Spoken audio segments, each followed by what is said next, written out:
Hello, hello. Is this thing even on? Welcome if you're watching later, and welcome if you're here now. We're just coming on spontaneous, spur of the moment. Let's see what's happening, see what's going on. Say hi to our viewers. Thank you all to everyone that supported this channel from its inception until present day. We're still kicking it live. We're still going along, and we're still making our way. Welcome to Lightning Spark 100. Welcome to All Natural Rebecca. Hello, and welcome to the show. It's just going slow today. It's just me. Nothing fancy. Welcome, SG Gallo. Thanks for being here. Samantha, hi. Welcome to the room. Hey, everybody. How is your weekend going? Hopefully, it's off to a good start. It's Friday night. TGIF. TGI somewhere else. Welcome. And hey, it's an open format tonight. No lists. You guys just jump in. If you got a question, what I want to know, I want to talk about dreams tonight. You guys like sharing your dreams, or at least the ones that you can share in an open forum? That'd be fun to do. I was thinking about doing that, thinking about connecting with each of you. Right on. Yeah, dreams. So if you want like a mini reading, or if you want a Q&A, all I ask tonight for compensation is for you to share a dream with us. Could be like a dream you had last night, or like a dream you had when you were 6 years old.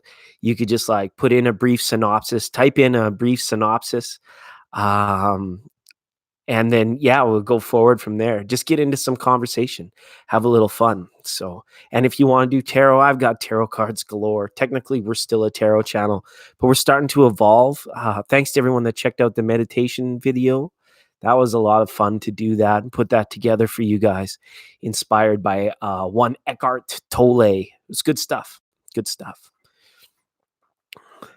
SG Sandoval says there's a house that I end up at, or at least in the same city, always to the same place. I would think like that almost sounds like it borderlines on your threshold to lucid dreaming. That can usually be an indication that the reason that it's there repeatedly and predominantly and like in a familiar fashion, that it's, you recognize that it's the same one. It's a clue to you, Gallo, that your mind wants to tell you that it's dreaming, and it wants you to wake up within your dreams. So it sounds like you're on the precipice of some lucid dreaming, which is very cool.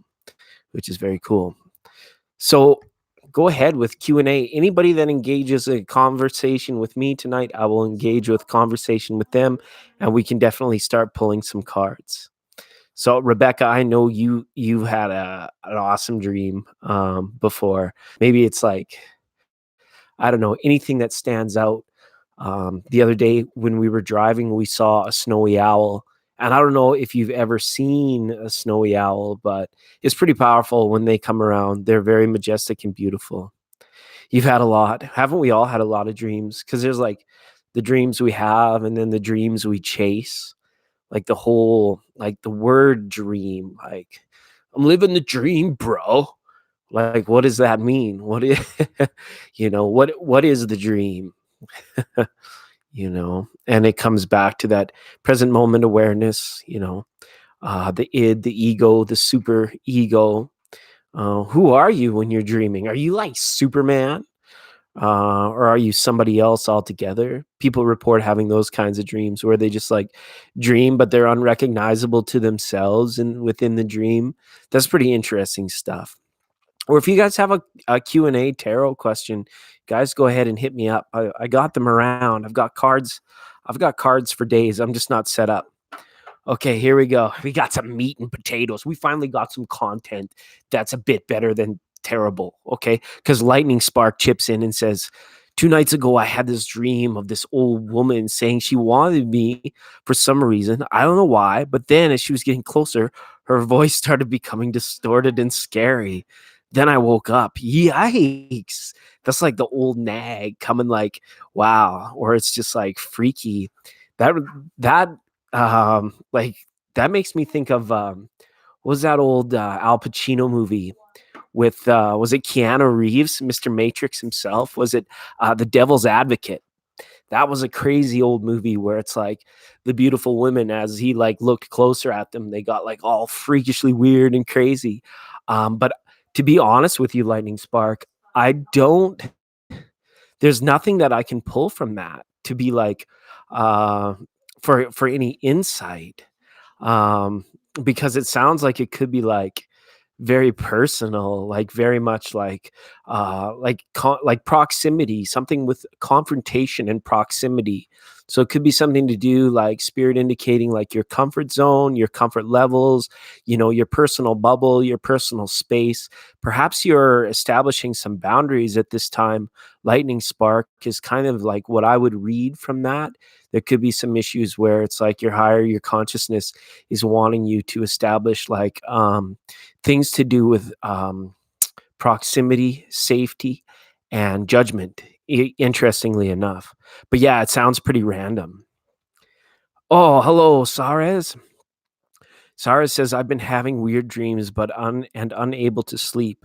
But legend, I've fully let go now and detached. I'm peaceful now, much calmer. Great. That's fantastic news. Anybody that can say that is on a good play. They're in a good place, right? Saras, and that's wonderful. And remember, it's not the sleep that's important, as long as you're at rest, right? It's like the Two of Swords. It becomes very much like when you tell a child, like, go to sleep. The child's like, I'm not sleeping. But the parent is like, go to sleep. Like, you need to sleep. We're kind of conditioned from a very young age to like do these things like sleep and everything like that happens involuntary within our body and our systems. And we try and force dominion or command over them. So it's like, it's kind of unnatural. Like when you think and you pressure yourself into it, I should be sleeping. If I'm not sleeping, then I'm going to, and it even prevents you from falling asleep even more because you're worried about how tired you're going to be the next day. But really, like you said, Saras, like fully detaching and making sure that the emphasis is not on the sleep, but actually just on the rest. You can maintain different and multiple levels of consciousness and they'll jump back and forth.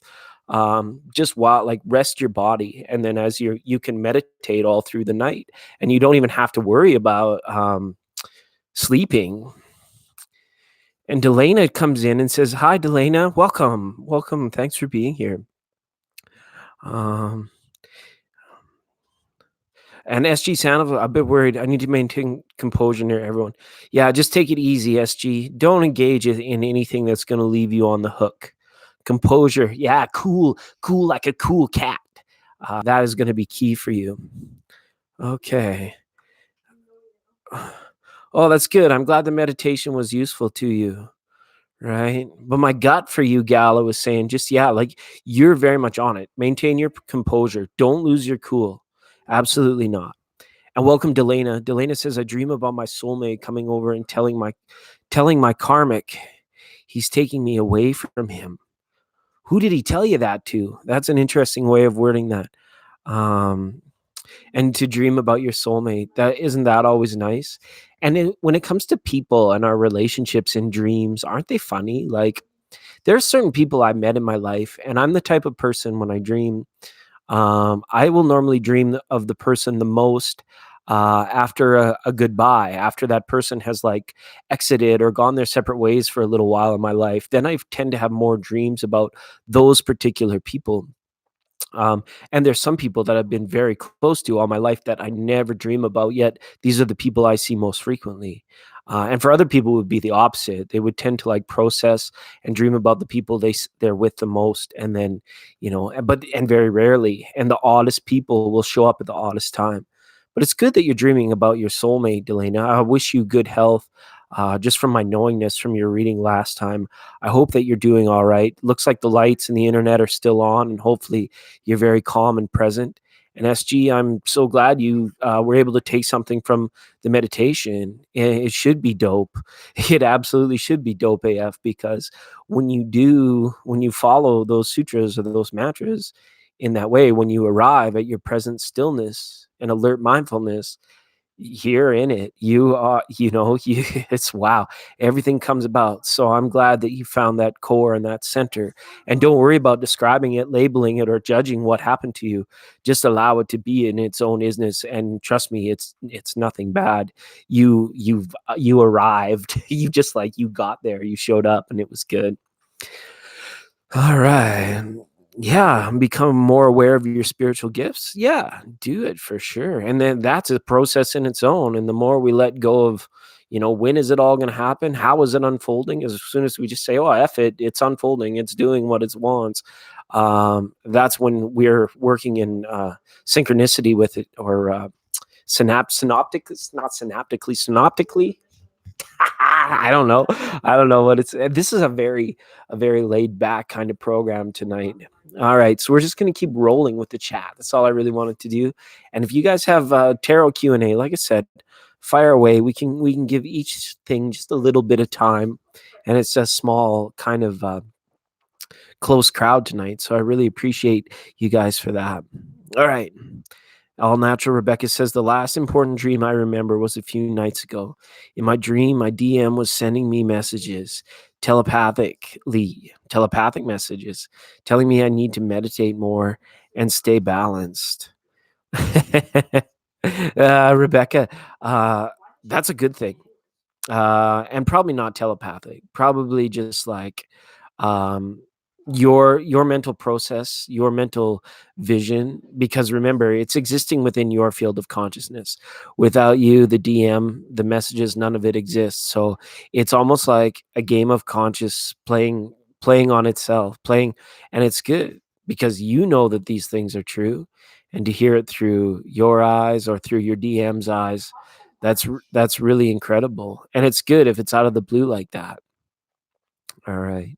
And Delana goes on to say, the dream I don't understand is the one where a huge tree covered in knots started oozing what looked like uh, pudding out of all the knots. It's maple syrup, eh?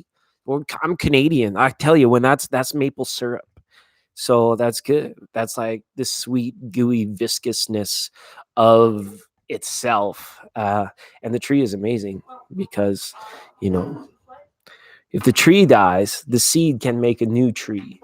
But if the seed dies, then it's game over. So it's good. And when trees sap out like that, it's an indication that the tree is trying to heal a wound. When it's sap that oozes out of the tree, it means the tree is in a healing process. Like if somebody breaks off a branch, the tree will produce sap to cover over the wound. So it could indicate that you are in a healing process. And the fact that the healing was coming from everywhere, it could mean that, like, if your body is going through a lot of pain, Delana, the answer may be just outside your skin, your your epidermis, in your etheric, because that what is in front of you is also you are inseparable from it. And you may just be going through some very interesting, like a renewed or a fullness of healing. So that's good. Straight from the core, straight from the trunk. All right, Lightning Spark asks if I can tell. Lightning Spark, can you tell me if I pick up on my gift and my spiritual journey, any insight? Sure, let's have a look. Let's have a look. I'll just set this down. We'll just put it down. I'm like on the floor. I haven't done floor video in like 2 years.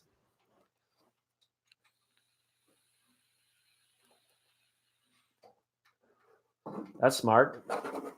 Bears can be scary that way. We're going to ask for Lightning Spark what we can pick up on the spiritual gift and the journey right now, please. Thanks for the question, spiritual Lightning Spark. Why did I call you spiritual Lightning Spark? Spiritual journey. Let's think, if a lightning spark was to have a spiritual journey, the lightning would come down, or the spark would be the thing that instigates the lightning. So the lightning spark would begin its spiritual journey when it became a lightning spark, because the lightning spark turned into the actual bolt of lightning. And then the bolt of lightning came crashing down to the earth on a rainy October night. And it smashed a big old oak tree that was like oozing sap out of it. And the oak tree like just exploded and burst into flames. Like, this tree was hundreds of years old. And what happened, and then the lightning turned into fire, and it turned into like burning wood. And then the lightning spark turned into ash. And then the lightning spark went in with its heat. The lightning spark became heat, and it cracked open the seed of the oak tree when it came down and crashed it. And so eventually it turned into a new oak tree and stayed that way for a very long time, giving everyone beautiful summer shade. And that's just the soul journey of a a lightning spark if we were to think of it. But I know lightning spark, you're a person behind the username, and I'm still getting the cards ready, and we'll see what we got up for you. All right. Well, welcome Chanel C, and I see Saruchi's now here. So nice. Yeah. Look at this. This is about making contacts. This is about engaging and sharing your gift. When your cup is filled, the best thing you can do is to share it. Like, have a taste of my wine or beer, or are you really thirsty? You can have a drink of my water, silly. Like, this is a metaphor of actually like taking what you know already and talking to people about it and gathering more knowledge and other people's experiences and insight right now. This is about core level sharing of knowledge, experience, and all that stuff. So through this, you might realize that you are like intuitive, clairvoyant, or even telepathic. You know, the feeling is that you may, even in time, be a bit of a visionary. You're very good, like one-on-one in connecting with people. Okay. Share what you love right now. These cards are all about it. Absolutely share what you love. Don't hide it away from the world right now. Whatever it is, it's kind of tough. It's something new, and it's something that can be profitable as well for you. Okay. Your gift is worthy of compensation, equal give and take. All right. Because what you have, not everybody has. So if you can find like some sort of like fair trade, maybe like you scratch my back, I'll scratch yours. Maybe you know a good massage therapist that comes to you like for maybe some sort of reading or something to do with auras, but whatever you can do, it's sought after by other people. Okay. Remember not to take it seriously either. Okay. Lightning spark, your spiritual gifts, when they come, like what you want to do is you want to kind of like harness them in a way where you can see the benevolent nature of the gift of the person you're helping and of everything involved, and take a very lighthearted approach. You might be like a very funny person, almost like a stand-up comic, or like other people, they like what you have to say. You can bring a lot of laughter with your spiritual gift and as an outside benefit of your spiritual gift. Dang, Dingle. Yeah, it's overwhelming now. These are the last two cards. The Six of Hearts was up with it, right? And this is very new stuff. So this is cutting edge. Like, I'm not sure if you're a millennial or how old you are, Lightning Spark, but these cards let me know it's like you've been gifted with something that like the new wave of awakened people are dealing with, like new level, like next level gifts. Yeah, 23, absolutely. You're dealing with like next level stuff. Like back in the day where it's like we were out there and like we went through the days of mesmer and like all this kind of stuff where like spiritual gifts were like they've always kind of been rooted in esoteric, and they've always kind of like led to a spiritual awakening. Now that we're in the age of Aquarius and spiritual awakening is here, it's like almost as if you younger folks I don't mean to discriminate, but it's as if you younger folks have been handed like the next best, the next awesome thing. You've been the next level of gifts because you've been like, you're back and you're here to like help the world and heal the world. And you're doing it on much greater levels than what like we ever used to through our spiritual gifts, because the spiritual gifts will now be more entwined with everyday practical thinking. People off the street are going to want to watch this. Like scientists and sages, they're like they're going to be sought after in new ways, more so than just like coming for like something that is taboo or anything weird like that. It's almost like you may see yourself way down the road with like a light energy healing center, or like sound healing, or something that is just very practical. Okay. And that's what I get for what I'm picking up on you and where it may evolve to. Okay, Lightning Spark. So shout out. Don't hide it away.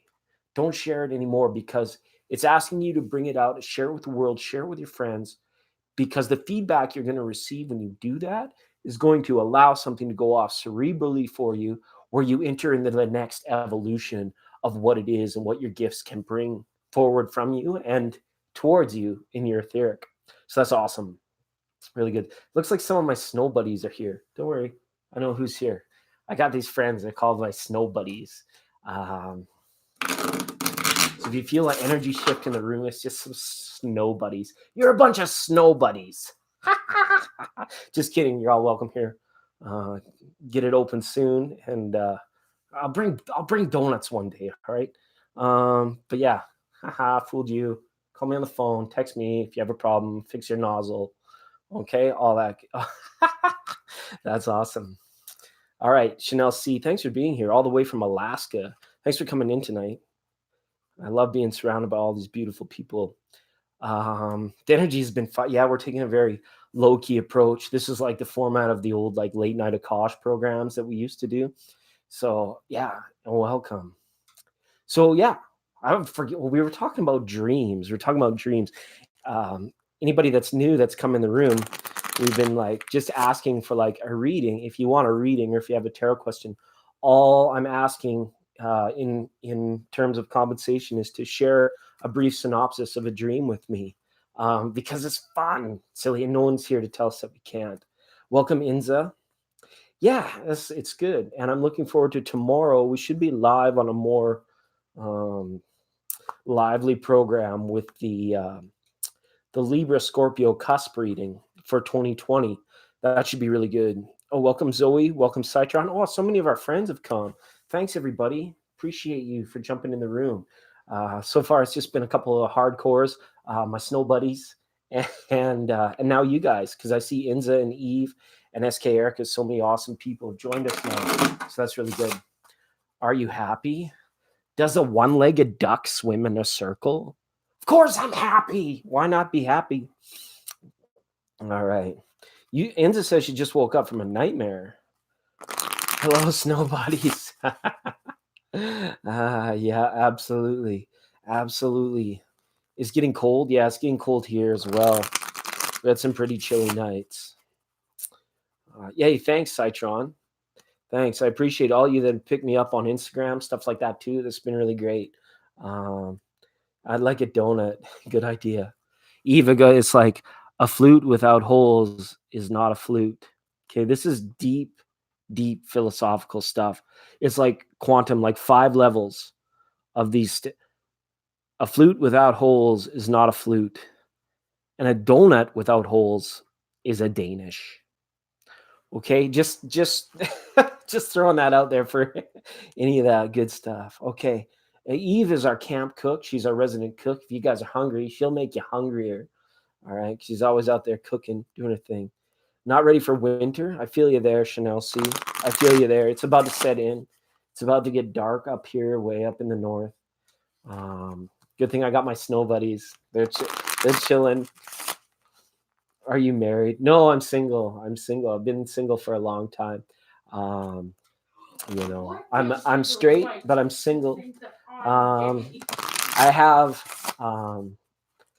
some lady friends. I have some lady friends. They kind of live like all over the place, and I usually only direct my focus in one direction at a time. And I just allow time to flow, because in the age of Aquarius, if there's anything that I've learned to the core about relationships, is any successful relationship in this day and age needs the core to be a level of healthy detachment. Once you command the love, demand the love, become reliant upon the love, that's when, like we say, it's involuntary. It's like trying to tell a child to go to sleep when it's like its body and its mind are just not ready to sleep. It's like gives it a complex. So a healthy level of detachment is key. So I tend to like know other legendary people, so that way I can like I keep my vibe. I don't reach, it's kind of like staying within yourself. I don't reach outside of my vibration for relationships or anything like that. People got to be like very much on the kind of like the same Zen chapter as this guy. So just a little insight there. But no, I'm not married. A whole bunch of them. Absolutely. Oh, you got numbers? Sorry, I missed that. We were going with the chat and then I got on a tangent. Welcome, Carl Berta Perry? Carlo Berta. Carol Berta. Berta. Love it. I always dream of Michelangelo. Like we did a story on Michelangelo and the Legends of Tarot back in March. Like back in those days, like it wasn't just like sing for your supper type artist, like I don't want to like, right? It was like, not just staring at blank. Like Michelangelo was like hauling slabs of marble and going up and down the ladders all day, painting the roof of the Sistine Chapel. Like that was like blue collar, labor intensive work, and it was melded perfectly with beautiful artistic fashion. So that's cool. Michael, shout out to Michelangelo. And you dream of him. That's interesting. Question for you, Carlberta Perry. Have you ever been to see any of his works in person? Because that'd be interesting to know, to see if there was like an energy exchange, or if something happened to you while you were looking at a sculpture or a painting or at the Sistine Chapel, um, that stayed with you and your subconscious mind as to why you dream of it. Welcome, Sheila Arnold. That's awesome. Yeah, I can be zen, but I'm fiery too. That's good. Yeah, get fired up. I'm fired up. Nicole's here too. Welcome, Nicole.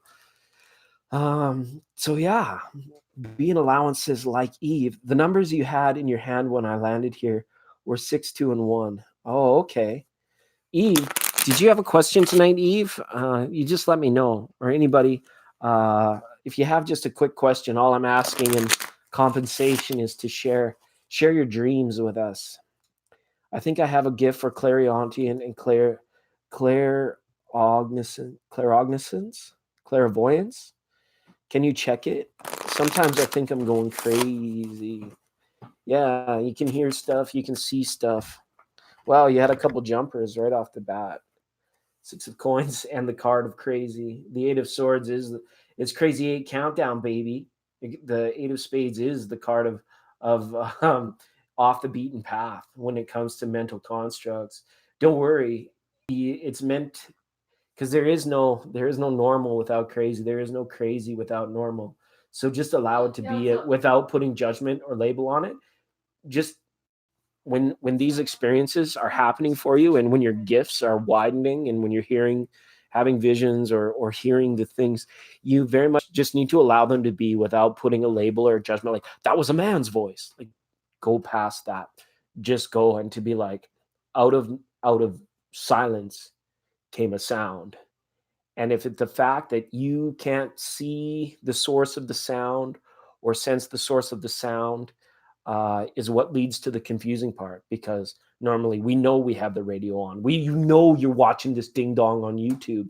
You know that you're talking to Bill down the hall, and that's where the sound is coming from. But when you're clairaudient like that, it's coming from the silence, from the etheric. The voices can be like billions of years old.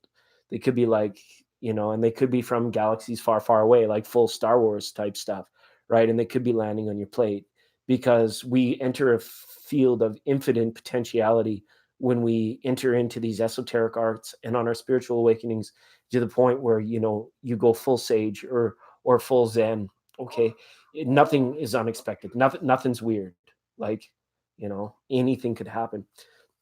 It's okay. It's okay. And if it gets to a point where it's like unnerving to you or bothering to you, Saras, all you have to do is be like, yo, shush, be quiet for a little while. I need some time. You just like, they call it a simple rebuke. You just tell it, not right now. I can't right now. Okay. And that sort of thing.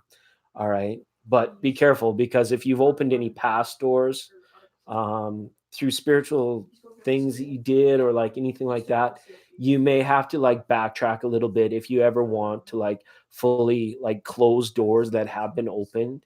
It's very difficult, and sometimes it takes a long time to allow your centeredness to dismiss it, if it ever becomes unnerving or something that you don't want to deal with again. Because remember, you're in control. You have creative control at all times of these things. And for anyone that's in awakening these spiritual gifts, you have to remember that you're in the driver's seat. If you're going too fast, put on the brakes. If you got to go left, go left. Go right, go right. No one else can do that for you once you've sat behind the driver's seat and being like, I accept my spiritual gift. I'm awakening. I'm going down this path. So it's kind of like, you own it. You own it. So make sure that you have control of it before you allow any widening or anything of it to take place like that. Okay. What is the message of 555? It means is 5 minutes till dinner time. If you live your life in the penitentiary, that means you get fed in 5 minutes. Just kidding. The triple five. The five is very interesting because the five is very much like an anchor number. It's very much about experience. So the triple five can kind of be looked at in numerology as like the height of experience, the knowingness that it's a process and that you're okay with that. For some people, really struggle with five in their numerology, and other people, once they got the hang of it, they mastered it. They look forward to it because that's a time where you slap a smile on your face, and just like for Lightning Sparks reading, you go out and you just share the love. You don't have to like meditate and levitate 18 hours a day. You don't have to be a horse whisperer and talk to the animals and hug the trees all your life. You don't have to like, work on this scientific breakthrough for like years and years of your life. You just go out and you smile at the person at the Burger King and you really like look them in the eye and like express a gratitude to that person. Or if you ever held a door open for a little old lady, that kind of stuff, then that's beautiful. That's that 555 stuff. So it's kind of a good one to have. Not gonna lie, but it can feel like fives can feel like trouble because it's, there's a lot being mirrored. It's the height of experiences. And like we say, yin and yang to all things. You can't have one without the other. All right. It's perfume. If you like music, please don't check it out. Please check out my channel. Oh, okay. It's perfume. Thanks for coming and checking it out. If you like music, if there's anybody here that didn't like music, they wouldn't be here. There's two things that come with the appreciation, right? It's like thank you music and number one sponsor of our program, thank you water, and thank you all for coming. Thanks for being here. We got a very laid back program happening tonight. We've been shooting the shit about dreams. I got cards. We're still a tarot channel technically, so I do have cards here.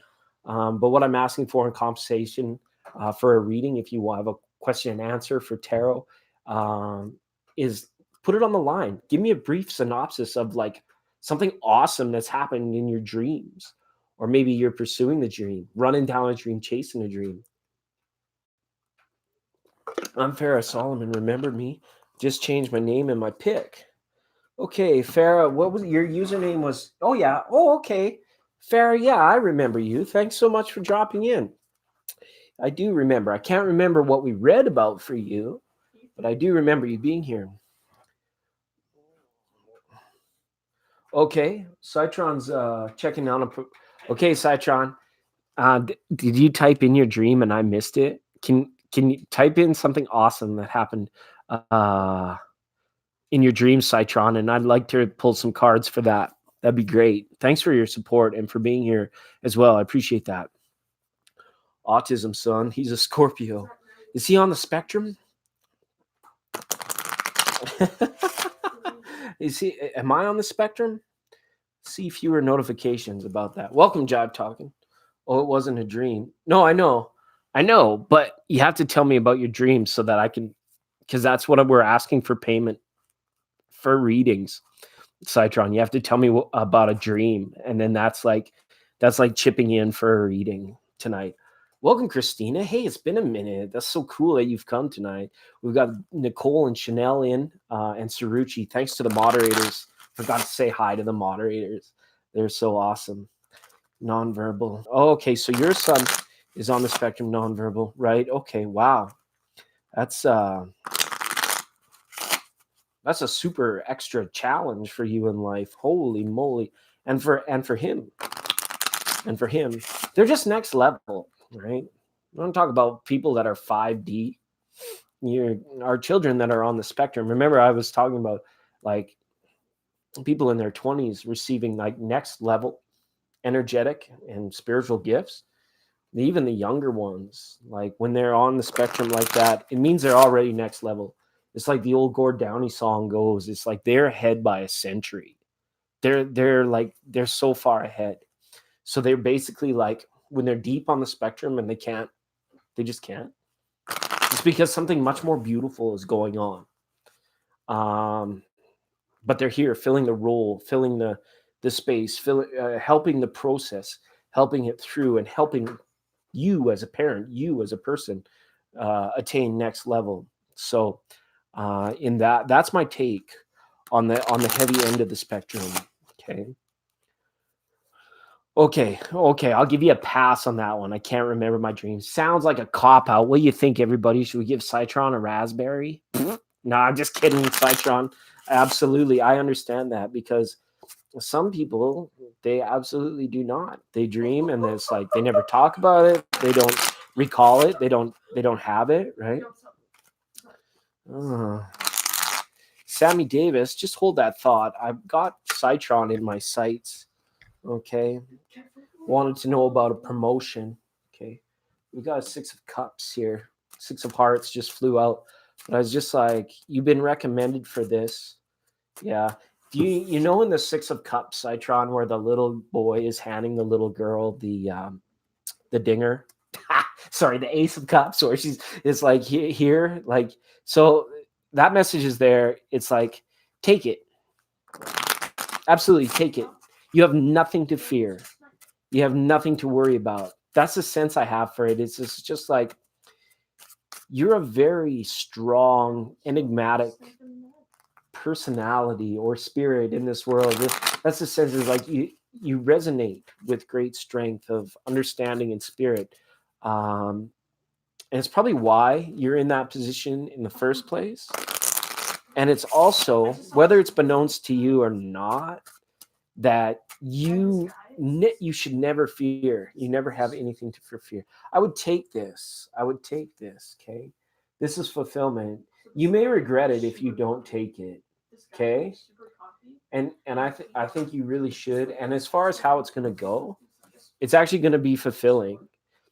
I hopefully there's nothing ethically that challenges you with this position or this promotion. Maybe you're now in a position where, like, you might have to decide the fate of other people, like being like, hey, Bob, you're fired, or hey, Jill, you're hired, right? And then you kind of like remember that you could be in that chain of things where it's like you become much more influential and effectual in the process of other people. And maybe that's the part where it's like, if that arises at, like, shortly after you take your promotion, where it's like they ask you to do something very difficult, more so in a way where it's like, geez, that involves other people, and that's like me having the final say. This is where I'm saying, it's like, don't look back, because you know what, if they're in a position where you feel like you have to do something tough and it affects somebody else deeply, don't feel like you're the causation of the origin of anything negative that needs to come through you. Okay, because they're on their path, and they've come in contact with you, your business, the people you work with, your company, all that stuff. They're on their own downtown train to Georgia, so to speak. All right, these people will arrive at their destination. Nope, only business. Okay, something, I was just something like with the ethics, I'm just hoping like nothing is challenging you there, but it shows that there could be potentiality of it. I like these cards though. This is new beginning all the way. You're gonna like this. You've got the card of fulfillment here. I was just harping on this 5 of hearts, Citron. That was all. I'm just like, why is there something involved with that, right? And here you go. You're gonna have a lot of people at your doorstep, or knocking at your door, or asking for this or asking for that, right? You want to make sure that you're getting your rest, taking time for you. Like if Grandma Tron was here, she'd be like, eat your vegetables, go to bed early, work-life balance, right? Could be some compromise to a big change in work-life balance that you're not used to as well. Okay. So those are the things that I foresee. Nothing bad, nothing to be afraid of, but it's saying reach out and take it, grab it, whatever it is. So if it's more money, if it's more exposure, if it's more whatever, it's saying soak it up, get it, right? Absolutely. All right. Welcome to Jasmine Moore. Thanks for dropping in. What's up? Oh, no, you didn't, Jasmine. What's up with that? I said, now what's up with that? Ooh, what's up with that? I said, now what's up with that? What is up? What is up? What is up? What is up with that? We are talking about dreams tonight. Thanks for being here, everybody. It's just a time. Hey, Citron, enjoy. Enjoy. Thank You Water is a beautiful place where you can get some. You can get, if you're a thirsty individual. Hey, are you a thirsty individual? Hey. Hey, Chanel. Thanks so much.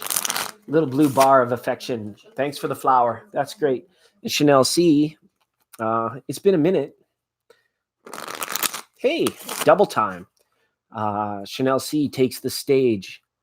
Saruchi, the test you keep postponing. Saruchi, you have a wonderful sleep. Sweet dreams. We should be on again. Hopefully tomorrow. Chanel C is just like $1.99, $1.99, $1.99.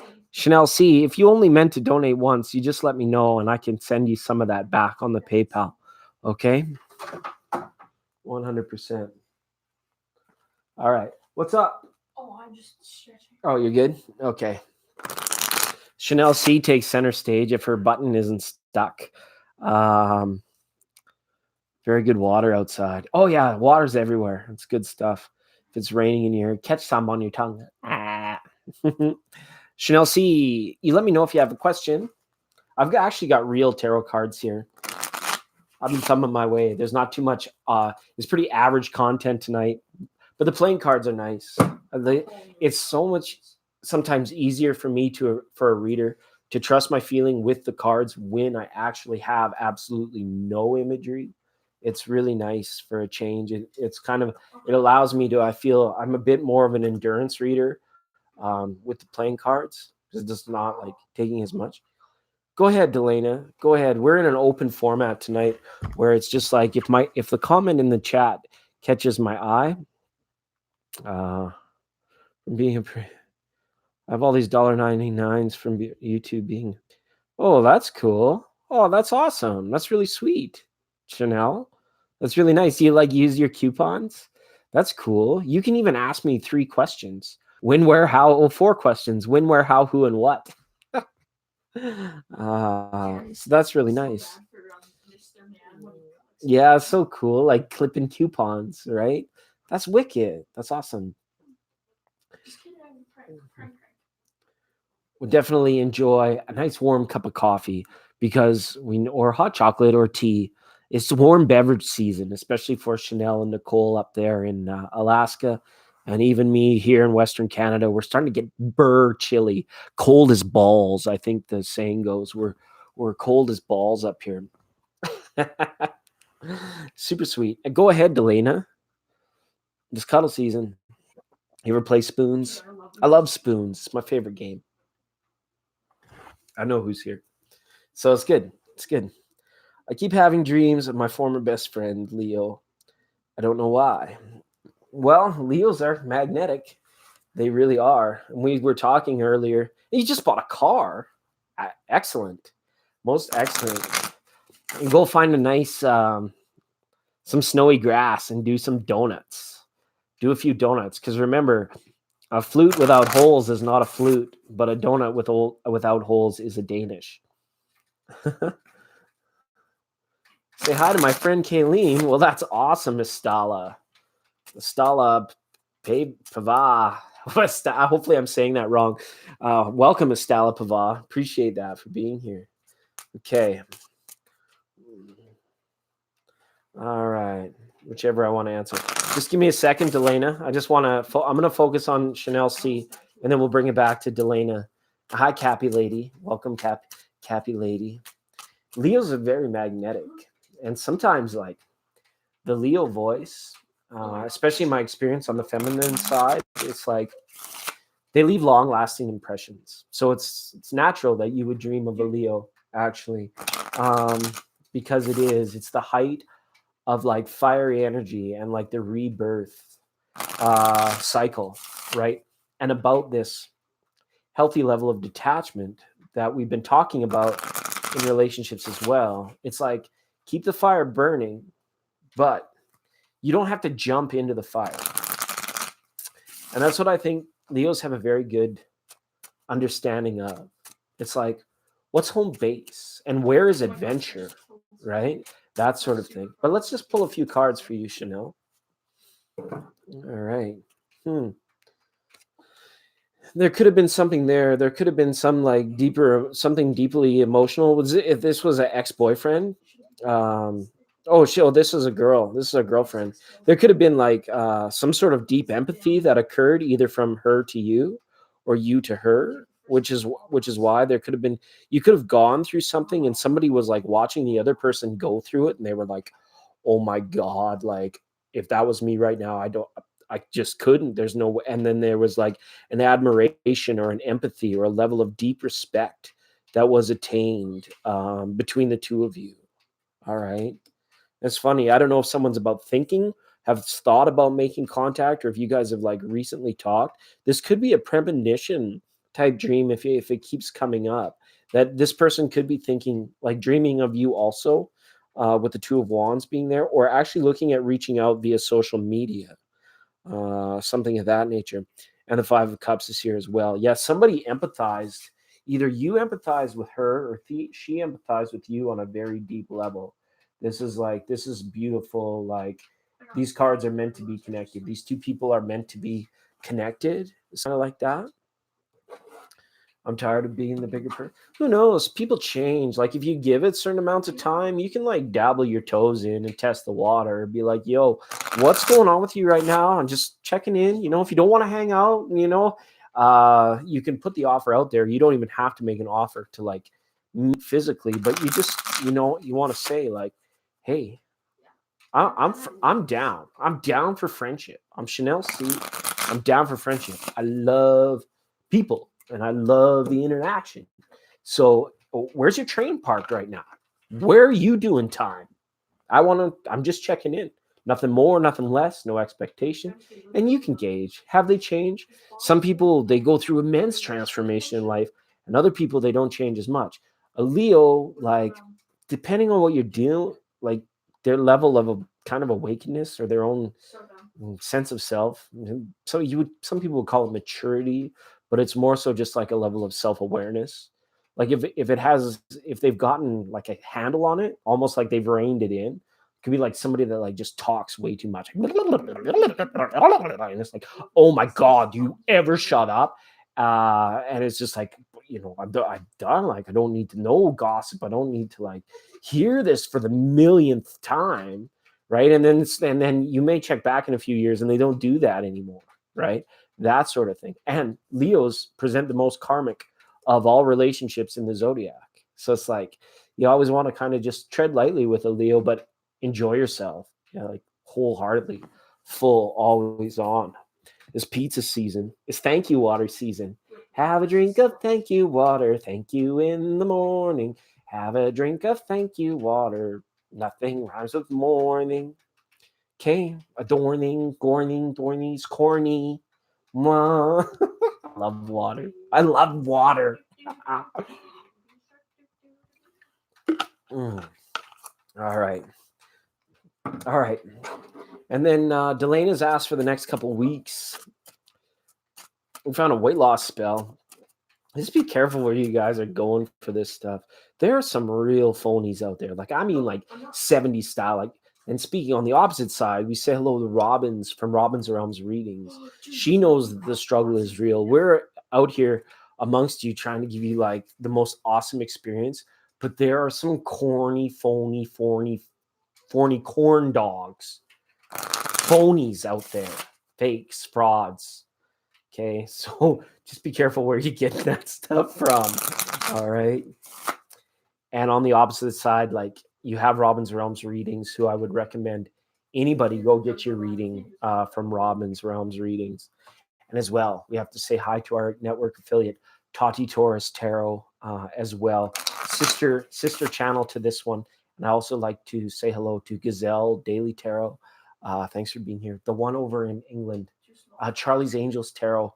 I want to say hello to Charlie's Angels Tarot, especially if you guys are watching, for those watching later. And Tanya Love Buddha Tarot as well. Very amazing. All right. Know your dealer. It's the love you water. It's the love you water. Okay, and then Sammy Davis had come. Oh, and Delana wants to know about the next 2 weeks, and Lewis. Don't worry, Sammy. I got you on my radar. I think you're new here, so that's good. The Sammy Davis Jr.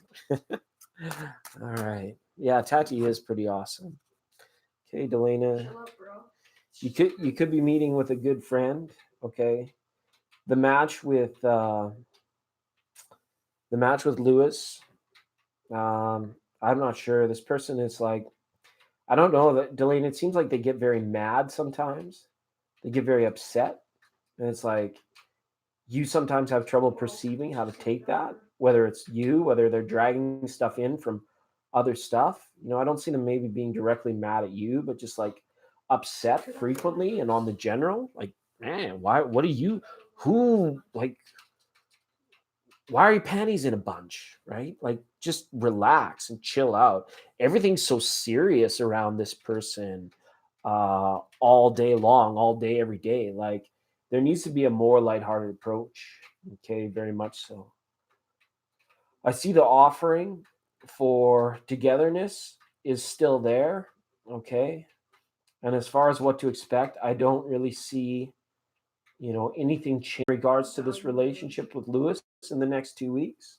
You're still there. You're still like kind of like, I'm not sure if you guys are together, but there is this level of like of knowingness about one another that is not going to change. Okay. But someone has taken a very serious approach. They think something needs to change, or they threaten to change something that affects the other. Okay. So it's kind of difficult and kind of tough. But there's some underlying theme here.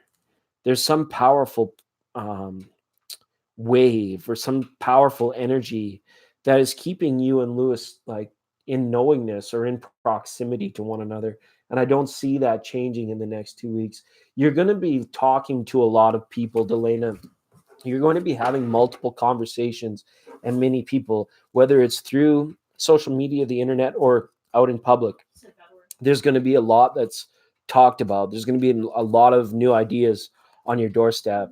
The sun is transiting from Libra into Scorpio. They call it the cusp of reality, but it's also a very psychic time. It's a time where a lot of like breadcrumbs get dropped on the trail, or a lot of like intuitive things are laid before you as kind of like a show to your, or which one will your intuition resonate and which way will it take you, or how will this particular conversation unfold. And you can be very mindful of these things. But I see you talking to a lot of people.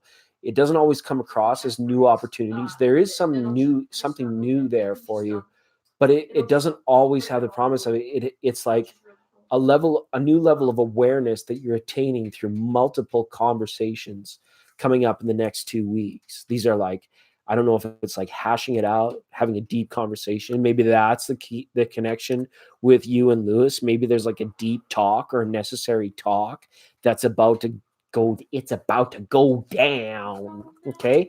That sort of thing. Okay. So don't be surprised if that sort of thing happens. Okay. Hello, Cappy Lady. Thanks for the little blue flower. Appreciate the super chat. Meeting my long distance parson. Is he a parson? Is he a priest? He's a person. He's a person. Yar, he's a person. You want to know if you'll be meeting them, Cappy Lady? Hello, Norman Jean. I see you jumping in. Hi, Kayleen. Welcome. ASMR lover for tingles. It's been a while. Tingaleo, right? It was Bill Gates, president of Microsoft. We couldn't do any of this without with that, because Bill Gates rode the boat ashore. Tingaleo. So welcome, ASMR lover for tingles. But lover for tingles. That's awesome. I'm happy you can be here. Appreciate you. And that's not quite a what's up with. That's just sup with that. Sup with that. Ooh-wee. Sup with that. I said no. Sup with that. Is that orange or red? It's comfortable. It's comfortable. I don't know. It's kind of in between. Thanks, Norman, for noticing, Norman G. Sammy Davis will love Find Me Soon. Okay, Sammy. You got a Seven of Swords. There's a profound change that needs to occur within Sammy Davis, I feel, for love to make itself resonant. I mean, it's always there for the grabbing, but you want the truest sense of it. Okay. So this is about, I feel, the change that needs to occur before love is resonant right there in front of you and for you to be in full enjoyment of is to be loved spontaneously. You don't, you're done like love that has conditions or love that makes you slip into a role that a few months down the road or a few weeks down the road, you're not happy with that role. You're not happy with the direction that the practicality of life has taken around the expectations or what's been talked about. God forbid any promises that occurred during pillow talk about relationships anymore. It's like you're done with that. You realize that that never works. So there's somebody always like out the back door with that. Okay. Yes, I did. So Sammy Davis, what this is about is this is when loves find you, it's going to be that spontaneous kind. It's like you never knew that it could take on just such a carefree, loving attitude for yourself, right? And this sort of thing. But right now, I want to give you a big hug. It's like it's feeling like you've been kind of left out or skipped over. It's like that feeling like, well, why does everybody get to be happy? You know, why does everybody get to seem like they're holding hands going down the mall and everyone's together and family life is all good for everybody else, and there you are single. There you are just like on the outside looking in, and that's where I feel like you are like kind of just a bit of that outside looking in, and you're like, it's just not fair, it's just not right. But remember, what a lot of those people have is a role that they're playing in a relationship, and it's not only necessarily that happy. It might be comforting for some and it's great for others, and other people, when you see them, they truly are in love, and you can always tell that truthfulness in love when it's spontaneous. You don't want to be loved with any kind of condition, like you just want, you know, whether it's like freedom of expression or like I said earlier, like when I choose my partners, it's because I don't go outside of my vibration to find this, and I don't try to accommodate people outside of my vibration in order to fill a void that I feel I have, because you know, and with that Seven of Swords being there with the Queen of Cups, Sammy, it's like there's something you got to realize yet about how you can be the source or the center of that emotion for yourself, and then that becomes the attractive light that allows like romantic or relationship style love to resonate right there in front of you. Jasmine, remember, it's all about the rest. Sleep is like when rest gets like too out of control, then you fall asleep. But as long as your body is resting and you're able to, like, you can meditate all night. You don't have to sleep, and you would actually wake up more refreshed than if you were sleeping. So don't worry about sleeping. As long as your physical body, you got your favorite duvet or your favorite comforter or your best pillows out, and you just have them arranged in like that perfect way where you're like just fully like part of the pillows in the bed. You're like at one with it. Don't worry about the actual shut eye. It's a key from source and spirit when you have and suffer from insomnia, that you have to be able to silence your mind consciously, and that'll be more restful than sleep itself. Okay, so maybe that could be it. But I wanted to go back to someone who asked about their life partner, and then they were buffering. Okay, hi Cappy lady, I see you there. We had to come back to you. Okay, sorry about that, because I promised Sammy that I would pull cards. Okay, so it's your turn, Cappy lady. You had asked if you're going to be with your long-term person, or if you'll be meeting your long-term person. We'll see. Yeah. Thanks, Norma Jean. We're gonna see what this has to say. Are you joking, kidding me? This is kind of nice. I think so. You got some nice cards here, Cappy lady. Okay. The reason why I think so, the Three of Hearts is up here, but somebody might have some doubts or some fears that, they might not be received very well. Maybe somebody feels like they need to be in better shape or need to make a better impression. They're afraid. Somebody might have some fears about like meeting, but I think it happens. The Six of Wands is here, and this always comes up as it's a yes, it's a positive card, right? Clear cut, clear as day that it will happen, that you will meet. But after this meeting, somebody's worried about what will happen after this meeting. Okay. So they might be, I don't know if they have a commitment issue, and the reason they're so distant is because, they keep prolonging it, or they're not wanting to deal with that sort of thing. Or they may feel like, even though absence is making the heart grow fonder and you're in a long distance relationship, it's almost like when they get there and they're there right before you, they're like afraid of the change that being in close proximity with you is going to have on their life. This could be somewhat of, I don't want to call them a selfish person, but they could be very quite guarded about, the level of engagement or involvement that they have in their personal relationships, because they're not sure where like fate or destiny or their own feelings may take them.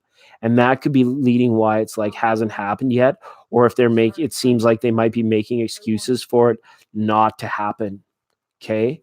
Cappy, I hope that made sense for you. As far as a timeline, it's tough to say. I can't get a time on it.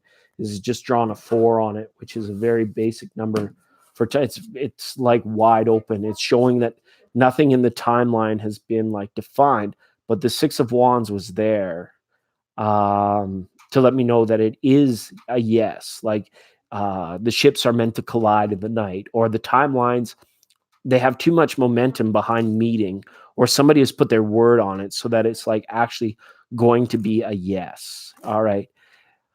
Is there anybody that is donated that I haven't spoken with yet? And Jasmine, I know Jasmine. Oh, okay. And Chanel has got like 6 questions. Chanel's paid for like a full reading. We'll get the tarot cards out for Chanel. So Chanel, just hang tight. I want to talk to Jasmine, and then thank you, because you've hit that like $1.99 button like 7 times. This is so awesome of you. We'll go with north to Alaska. We go north to Russia zone. Okay. Jasmine Moore says weird things have been happening. Like I've been seeing shapes and lights. Well, that's cool. Rods and cones in your eyeballs, Jasmine. You've got 2 things there: the rods and the cones. They probably taught you about it in school. I think it's the rods that allow you to see like light and color, and then the cones in your eyeball, they allow you to see the shapes. So it's kind of neat.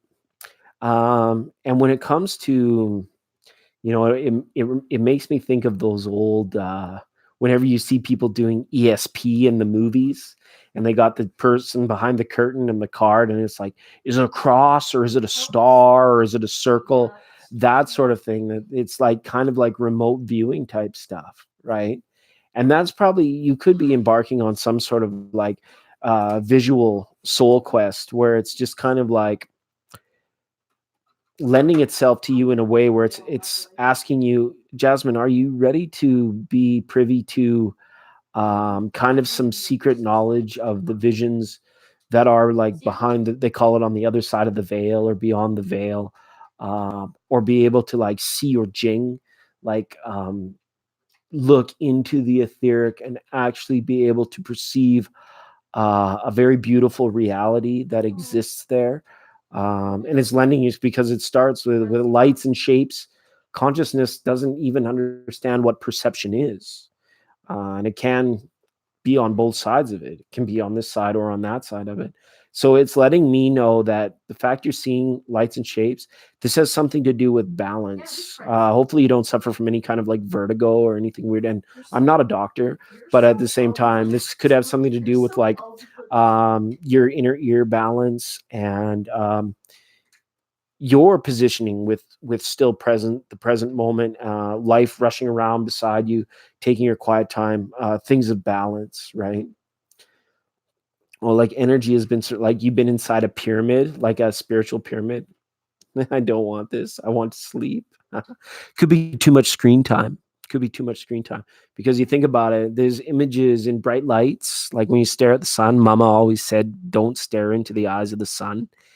It's because it leaves images burned in on your retina, which is like the part in front of your eye. It like stays there, right? And then when you close it, you know what I'm talking about. Don't have to go on and on, but that could be what's happening there too. You could be subjected to like different frequencies, like wavelengths of lights through television shows, watching the internet, screen time in general, and then it could just be like your mind processing, and some of it is just like falling out through the visual. It's like there's another triangle, there's another square, like there's another image of a fish, you know. So when this kind of stuff is happening, you need to have good happy thoughts, Jasmine. You can't be like, I can't stand this stuff. Why can't I sleep? It's not fair. This is you got to be like rainbows and lollipops, or is would you like to swing on a star, carry moonbeams home in a jar? Are you better off as you are, or is it all up in my head? And it's okay. Go on a luxury vacation there. That's what you want. It's brilliant. That's what you got to do. Okay, you got to accept it, the allowance. And Jasmine, I just did a meditation video. You could check that one out. Maybe I'll lull you to sleep. It's a 20-minute um, balancing meditation. It's just sutras that I'm reading. You can try put me on at a low volume and just like drift off to sleep. Okay, try it. I know it's easier said than done. And the only reason it bothers you is because you got it somewhere to be tomorrow. You have something like you gotta wake up, you gotta be somewhere. If you didn't have to be at that place, you could care less. You just throw on the PJs and watch a million things. Or what's the other one? Blue Balls Anatomy, or Chicago Fire Trucks, or whatever. Right? It's because you got to be somewhere tomorrow. You're worried about the future. You're trying to cope with the future, being like, and then you can't sleep, right? And it's like it compounds on itself. But think about if like nobody's guaranteed that tomorrow is, and say like you had a case of the sniffles, can't come into work today, right? You wouldn't be too as worried about it. It is you're fighting this because there's something that's coming the day after tomorrow or tomorrow, and you're worried about being tired in the future, and it's overriding your mind's ability to quieten itself, right? You really got to get into the gap. No TV, no sounds, no legend, no no live chat, as hard as it is to say, and really just simply witness your breath. You could turn on some sounds, some crown meditation, like vibrations, frequencies, sometimes a little white noise aside from the white noise that you're used to. So you live beside a freeway and there's lots of traffic and you're like, I'm going crazy here and I can't sleep. You might want to turn on like a crown chakra wavelength frequency to like, so it's like just a little bit louder than the white noise, but it still falls into that realm of white noise. So you just switch up the vibration around you for your ears. Again, there was something going on there with the ears and the balancing. You might just need to switch up the vibration of your white noise, change the chi in your room. Like Robin's from Robin's Realms reading. She has a beautiful crown chakra bowl that she dings in between reading for the signs to like refresh everything. Yeah, it's really good. Well, perfect timing, Chanel C. It's your turn. It's your turn for a reading. You're cool too, Robbins. And welcome, Ellie Jane. Appreciate you for being here. Um, Comes through the ears, awakening receptive energy in the throat. Yeah, I couldn't agree more, Christina. And I've been challenged in those areas actually the last little while. I know I normally don't get ill, but I've had some really bad pressure headaches all on the one side, like right in. I've had to breathe into this area for like a week and a half. It's been interesting. Okay, so I've just been reaching out to the Leo. She said she's been thinking about me a lot fast, right? Can we begin a healthy relationship over again without the past getting in the way? Can we put the past away? What is it? To step back from that ledge, my friend. We can Cut the ties with all the lies that you've been living in, right? If you do not want to see me again, I would understand. How does that song go? I would understand. Put the past away. Wish you would step back from that ledge, my friend. Ah, might be also the seasonal. Yeah, for sure. Pressure changes, low pressure systems, seasonal changes, all that stuff. Absolutely, Jasmine. Environment, but remember, you could be at one with your environment. You know, it's like that meditation has a little thing. You either accept it fully and completely that you can't sleep, you walk away from the fact that you can't sleep. You just get up and you go out and you kick the door down to the 7-Eleven and be like, give me a Grapo Slurpee right now, Buster. It's 3 a.m. and I just need more sugar because it's all shot to shit anyways. I'm going to be tired. And, you just walk away from it. It's like, F it. Or you can change it, right? You can change up the frequency, change the environment. Sometimes, like if you're used to sleeping in the dark, try throwing on a nightlight. Try throwing on, like, don't fall asleep with the candles on. Or if you're the type of person that sleeps with the light on, maybe try it a little bit dimmer, a little bit darker. Something switching up there. All right. All right, let's just have a look for Chanel C. Her friend's been thinking about me a lot the past few weeks. Can we begin a healthy relationship over again without the past getting in the way? That's what we want to know. I'm going to use these gilded revelry cards for you tonight, Chanel. Thanks so much for the super chats. It's awesome. Yes, I don't forget you guys are Aquarians. This is kind of nice. I think so. But it's going to be tough because the feeling is that your friend is like a little bit lonely right now. They might have like burned some bridges with other relationships, or like other people might have realized the same thing in her that you've realized, that there is just certain qualities or certain characteristics that make her undesirable to be around, or like difficult to like put up with long periods. Like, you want to do this without overextending yourself, to where like she just like comes in and is like, you want to maybe like set some boundaries, being like, look, I'm very busy right now. But you're in control again. And so you say, all right, maybe we can do a thing where we meet once every 2 weekends, 2 times a month, or once a month for coffee. That way you're only extended to like 10 or 15 minutes a month, until you're absolutely sure, until you've noticed, you've seen any kind of changes or proof of changes in her. And any time where you haven't, you just go off the rails again. You say, hey, I can't meet this month. I've got 4-H club, or whatever it might be. Um, Dungeons and Dragons, Warhammer 3000 with Nicole. I can't make it to coffee this week, right? Because I do feel that there are just certain characteristics about this person that may make them, like, they're being challenged in this lifetime to realize, um, that their persona and what they've been doing, maybe it's like an ego driven thing, but it's quite undesirable among their peers. Right? She could be acting very childish. There could be some very like, and it's nice because human beings, let's face it, we like to be spontaneous people, and we're kind of conditioned in a way, or taught to not really be spontaneous. You have to know the rules of the game. You have to know this sort of thing. But it seems like sometimes she can be very like blunt and even a little bit belligerent in like a childlike way, when it comes to like respecting boundaries, respecting other people's time, things of that nature. But she holds on to some very beautiful gifts as a person. I don't mean to trash talk your friend too much. Um, but again, with that Leo energy, it's like quick to pounce. It's like, uh, get their life, they do their life first. They put themselves first.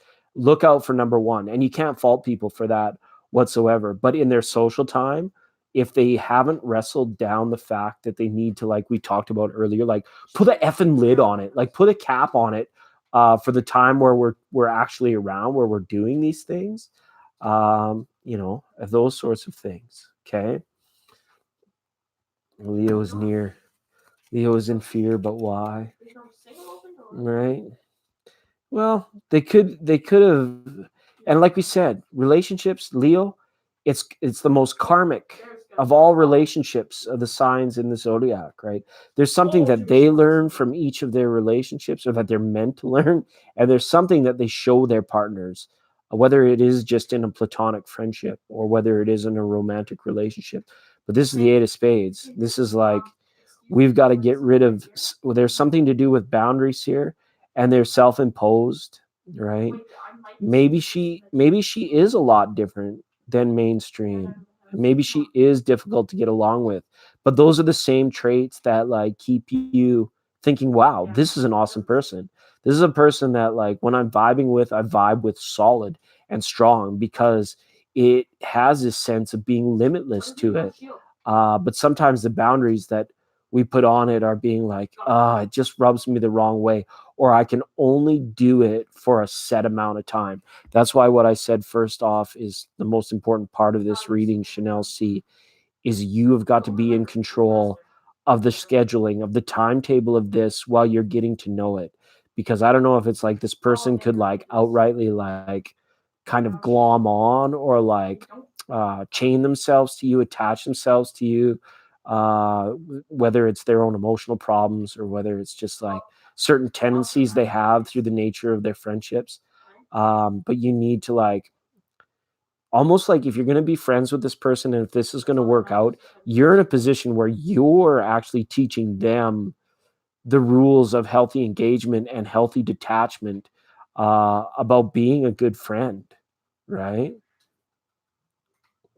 Always over by, oh, like walked on, like, yeah, it's like, that's probably the childish thing that's come up, right? It's like, you nurture, you support, and then once they're up and going, they're looking out for number one, and then they fall down again, and when they need to get up, right, this is when they want to reach out and they want to connect. You provide the helping hand, and then it's like, it's like a kid doesn't knows that dinner and breakfast come from mom and dad, right? But a child doesn't realize all that mom and dad do to have breakfast there each and every day. They just know that it arrives, and then once they're fed, once they're full again, they just get up and they run away and they go and play. And it's like the parents have the strength to know that, their unconditional love for the child is like, that's fine, that's okay. That I wanted to feed you, and I don't care if you say thanks. I don't care if you appreciate what it is or what it's not. Um, just go and do your thing. But it's hard when that comes from another mature person, like a grown ass person, so to speak. When they start doing it, you're like, like, that's not my role. That's not, what I'm there for. Like, I'm not your mom. I'm not your dad, right? So why would you go about it and just, use me, and then while I'm second rate, while the gas tank is full, but then when it's empty again, they come back, right? And for this to happen, you need to establish the boundaries. You can appreciate them. I would just say, like, don't get too close to this person, and you're already well aware. What is it saying? What did I hear say? Be careful of the monster that you're feeding, right? If they're fishing for hints, if they're looking for ego boosters, you know, be an awesome friend, but don't give in to that. If they don't look good, don't tell them they look good. If they're telling you some sob story that about somebody, but it's half their fault anyways, uh, don't like bash on the other person, being like, yeah, that he so and so is such a dog, or she's be like, well, that's half you. All bad things, all good things, they're at least half us, because we're all co-creators, whether the person is conscious of it, and whether or not, or whether the outcome is good or bad or not, is beyond, right? Mahalia's here. So Chanel, I hope that helped. There's a lot to do with boundaries here. And I think that there's something beautiful that she has to share with you. And it's worth giving this person the time, even if it is just to be that role of somebody that introduces them to the fact that, hey, this is where your relationships go wrong or go right, sort of thing. But it can be very tough with the Leo because they'll just they'll just push you aside, and then and I know the fear about it. It's like you don't want to be in this cycle anymore. But this is going to be the last go round. Like if the lawnmower doesn't start on this pull, you're done. You need to do more to the lawnmower. And if the lawnmower does start on this pull, don't be surprised if it shuts off again. And this might be like your last straw, but this karmic thing will go around at least one more time. But you're awakening very fast, Chanel C, and you're gonna put the gas on it, or you're gonna shut it off. And this is gonna be the one. Okay. All right. Well, that's good. Hopefully she notices that change in you. And if you're very clear about what you accept and what you don't accept through your friendships, and make that very clear to that person, it takes a little strength. It takes some courage sometimes to do those things. But once you do that, then you're laughing, because it's either the problem works itself out, right? Yeah. Yeah. And rejection is never personal. Absolutely. It's usually more of their issue. No, 99% of the time, it's their own issue with themselves, right? Cappy Lady, thanks for another beautiful super chat here. Cappy Lady asks, will I get to start a family? Well, you want to start a family.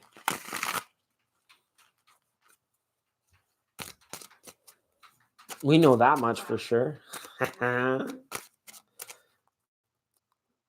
Family's funny because family comes in all shapes and sizes. Okay. And the blessing of a family is sometimes the biggest mountain that we climb in this lifetime. So we love our families like through and through with unconditional style love. Even when it hurts us to do so, we put it first. So if you feel like come hell or high water, come the end of the world, toil, trouble, or whatever, it's like for better or for worse kind of thing, right?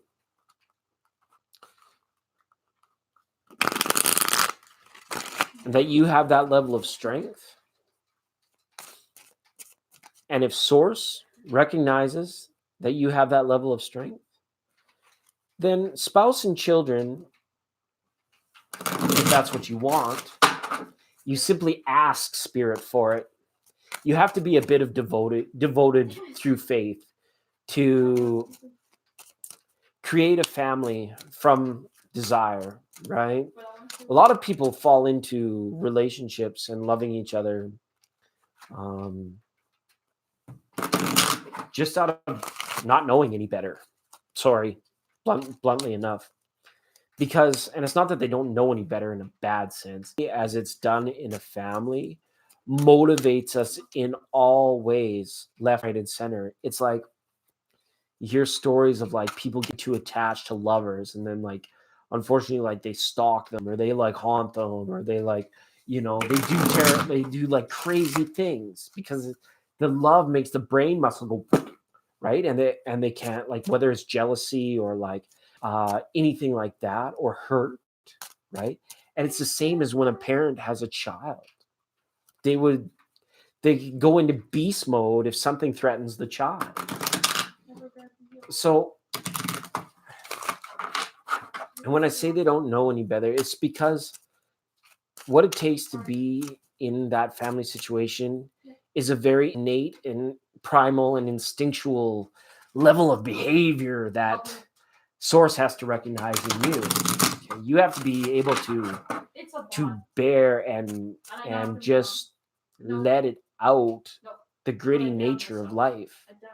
We said like spousal relationship used to be like both of you are in the bathroom, somebody be cutting a deuce and the other person be brushing their teeth at the same time, and they'd be like, that's real love. That's what family's got going on. They don't care, right? You have to be able to hang all your diggly biggly bits and your and just all fully exposed, 100% exposed, and then that's when source knows that you're ready for family. If you are like reserved, pretentious, or you have hang-ups, things like that, these are things where it's like if they're too ingrained within the person, and I get a sense, Cappy Lady, that you're quite young still. Please correct me if I'm wrong. That you still are quite young, and because the desire for it, it can be unwaning, but the likelihood about what you're asking, if the family will start, that's more about if you can handle it and you ask spirit for it. Boom, UPS, ding ding ding. 9 months later, the sweet baby's on the way. Kiss him on the cheek and life's okay. I don't feel no pain, right? That sort of thing. You got your lover, you got the kids already on the way. Like, there's been people, we've been hanging out, shooting pool, being like, which girl are you going to ask out to the rave tonight? And then a week later, being like, we're married and having a child. I'm like, whoa, really? Okay. That's how quickly that happens. If source knows, because innately that as beings, the family, the nuclear, like the love, the unconditional love, all of that stuff is what actually source wants you to be doing. If you're not acting like a fool on YouTube like I am, like you should actually go and raise a family. And source wants that for everybody that's strong enough inside and out to do it, is to become a parent, to become a spouse, to become a lover, right? But it's more challenging in this day and age. So two things in the mix, whether or not you will have a family. Number one, source recognizes that you're strong enough to do it and that it won't break you. Okay. We often joke about it up here in Canada because, young couples and young families sometimes have a lot of mishaps, right? Like they don't get the baby with meningitis to the hospital on time. And then there's like a weird court case, or somebody's involved with the wrong things, or they fall in love too fast, and they make promises they can't keep. All sorts of stuff goes awry with this sort of stuff, and it can break a person 100% if you're not strong enough.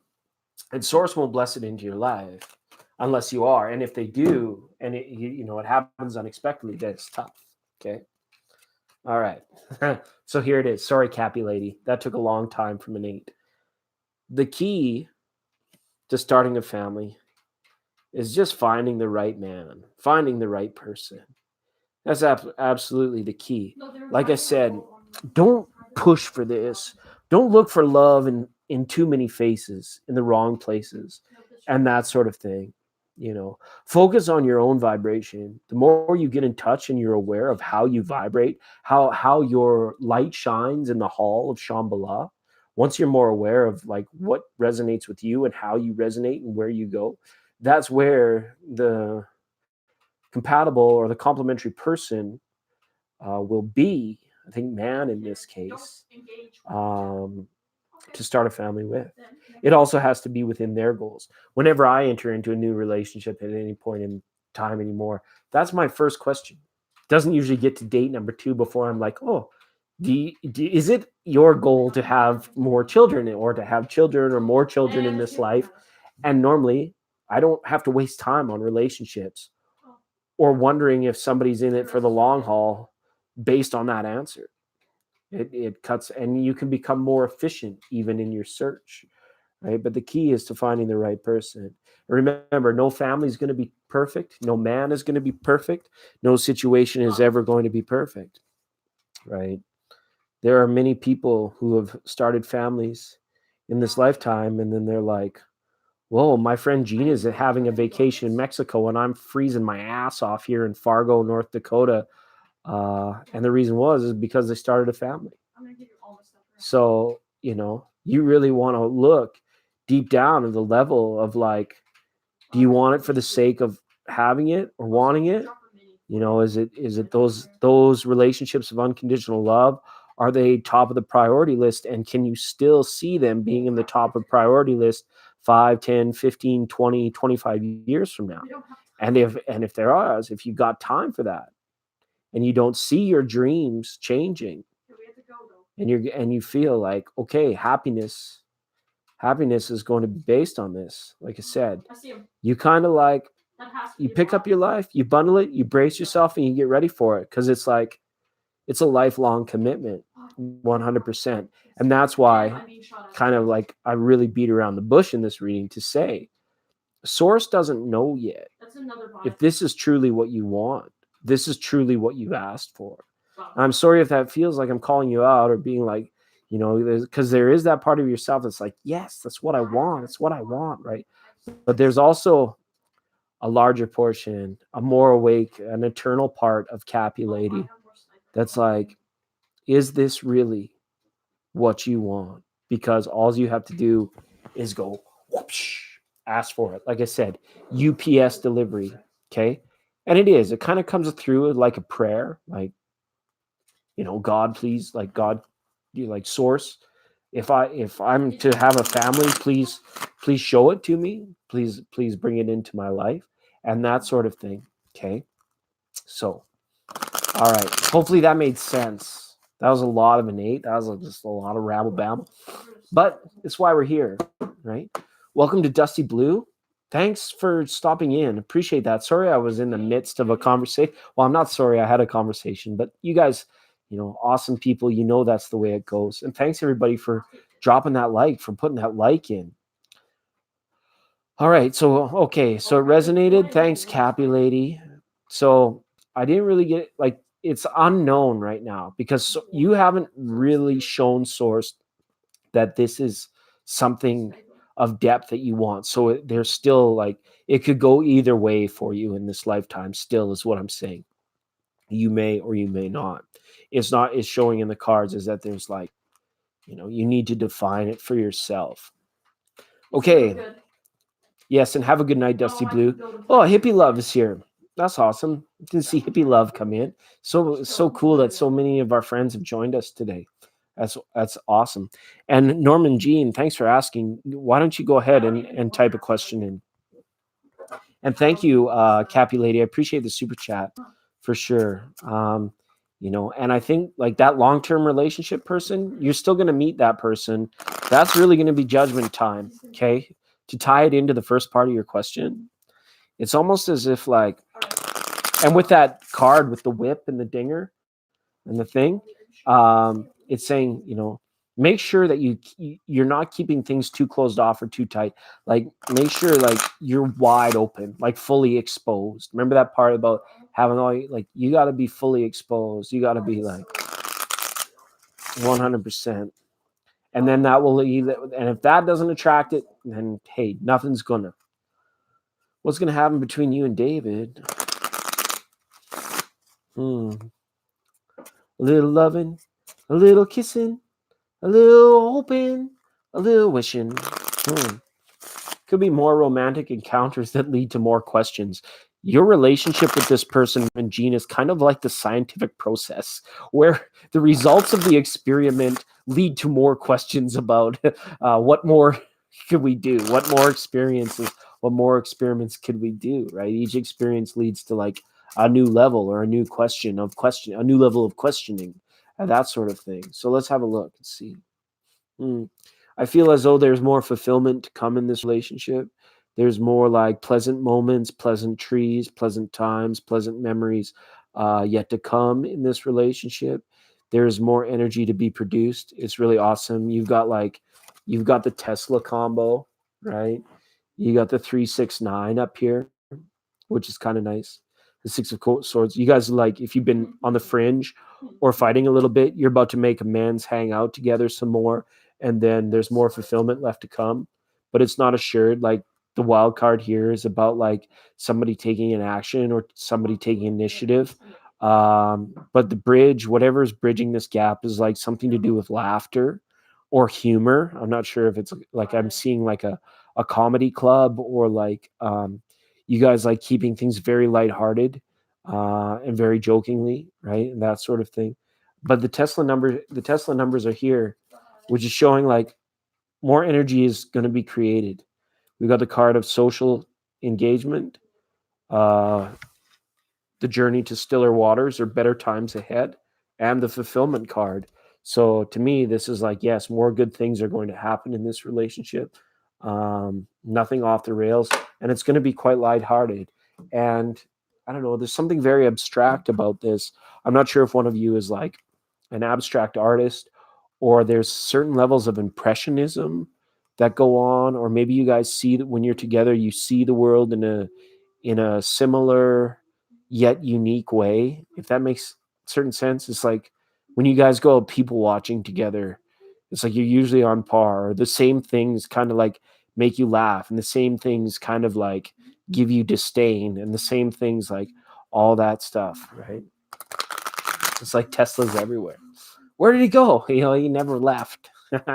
He's there in your light bulb, Ellie Jane. Yeah, absolutely. Well, that's awesome. Like Clint Eastwood style. So what's it gonna be, punk? Make my day. Or U-Hauls. What's up with the U-Haul? Going to Florida. The Dolphins suck. They're terrible. Sorry, I'll get off track for a little while.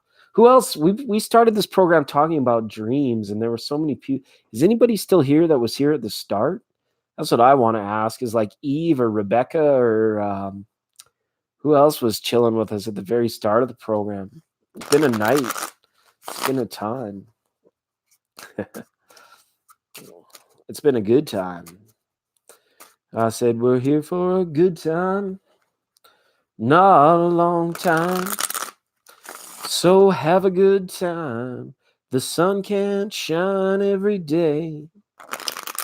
I know, I know, I know, I know. And the sun is shining in this crazy city. And the sun is shining. Ooh, isn't it a pity?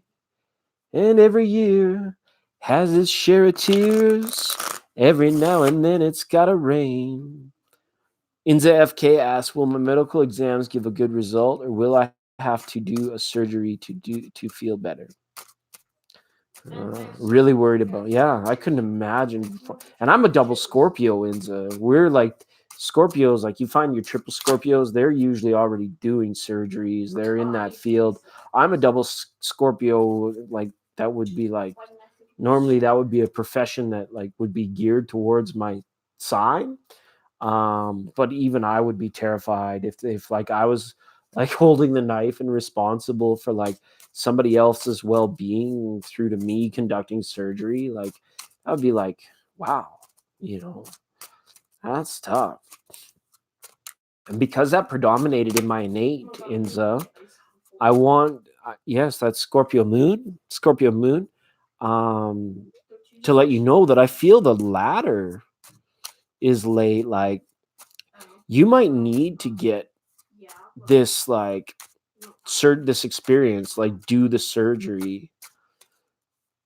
You need to do the work, you need to do the studying, you may even need to, like you say, do the surgery so that it's under your belt, so that you're like in full command of it. Okay, there's help, or there's other people. Have you like considered a study group, or have you been like invited to a study group?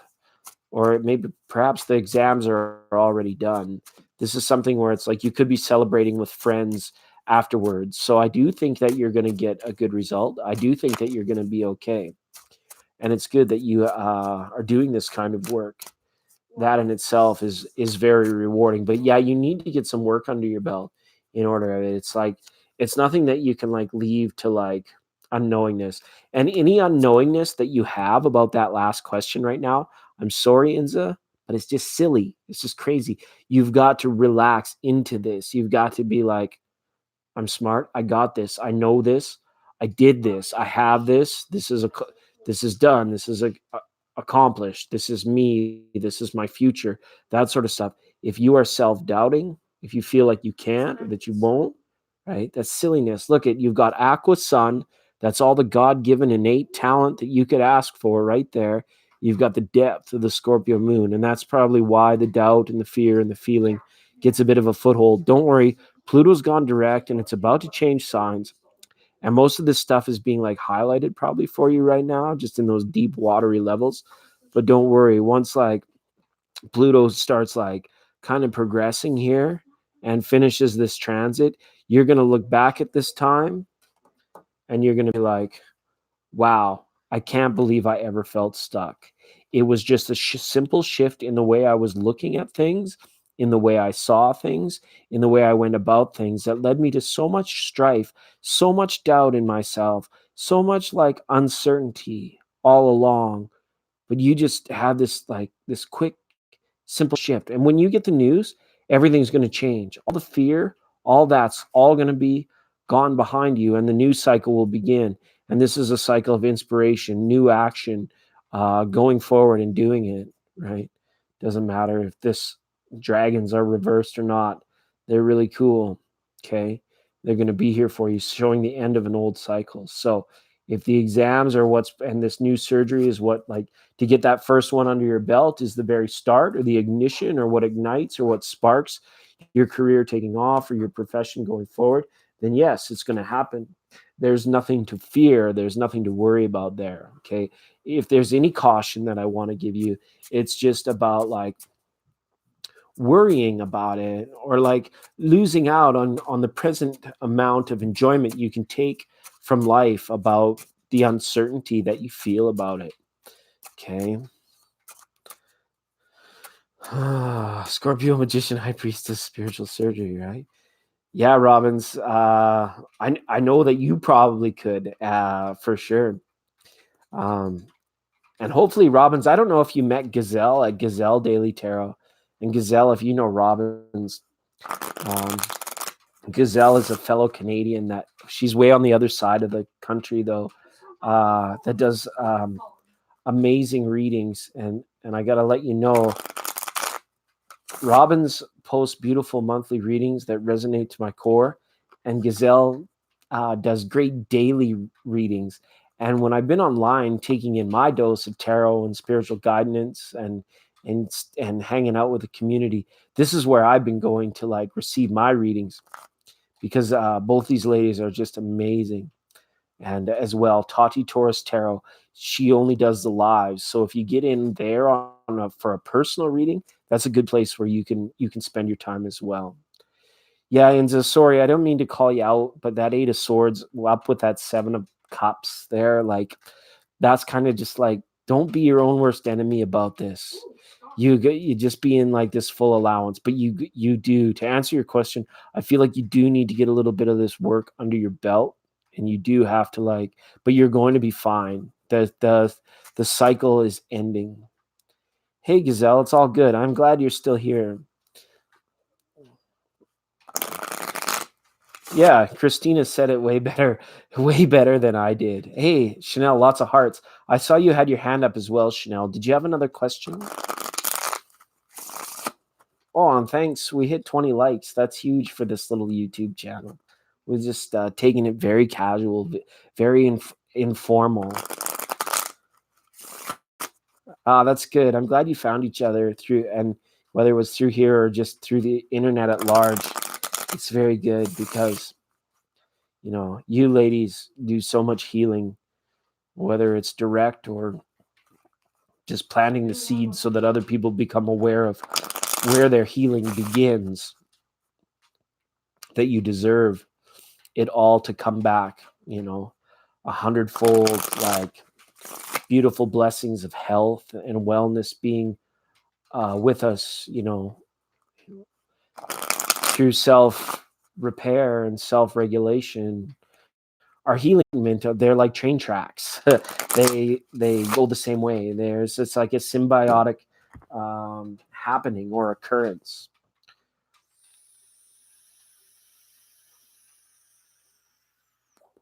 It's just a metaphor, Enzo. I'm not creepy. It's just a metaphor. It's probably like a Canadian one. Yes, I couldn't agree more, Robbins. I'm pretty happy just to be chilling and doing it. You're welcome so very kindly. Chanelsi. Yeah, it was so awesome. I was flipping back through my channel, and I've been seeing like, because I haven't been doing readings for the monthly signs, that people that were looking for those readings, I was noticing some of my readings from 2017 people weren't noticing that they were from 2017 and they were clicking in for October tarot readings, but they were from 2 years ago. And it's like, it was just confirmation to me that it's like any message that comes out can travel through space and time. It can get there 100%. And it's meant for the ears at the right time. So it's good. Was anybody here that was here at the very start? We started out talking about dreams. And thank you, water, of course. Remember, don't be thirsty. Just be appreciative of times when you're not thirsty. And then you won't be so thirsty. God doesn't ever end.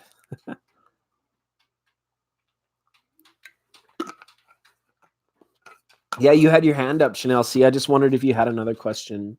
We've got some oracle cards. Maybe we could talk to some people and just flip some for the very for the other readers in the room and for the very spiritually advanced.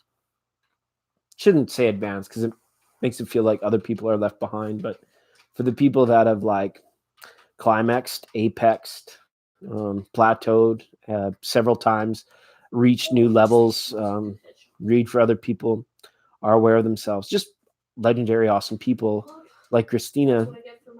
We have some oracle cards and we could do some of that as well. I love dreams. I have many every single night. Yeah, that's how we started the program. Is my cousin Brendan. He's deceased. He's my guardian angel, and I miss him so much. Well, that's good.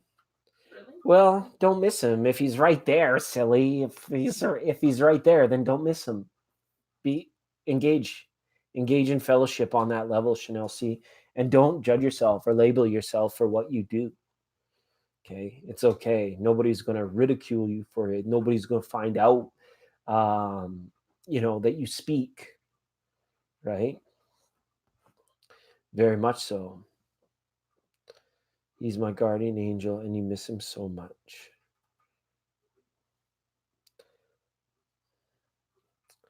He was such a kind person. He is a kind, and sometimes he's a person, and sometimes he's not. Right? Let's look at this big picture type stuff because it makes communing with that side of the veil so much easier. And I'll give him a shout out. Hey Brendan, thanks for watching. Thanks for tuning into the 99.9. Chanel's here. You know it, right? So it's okay. It's not like it doesn't have to be like weird Ouija board mediumship type stuff.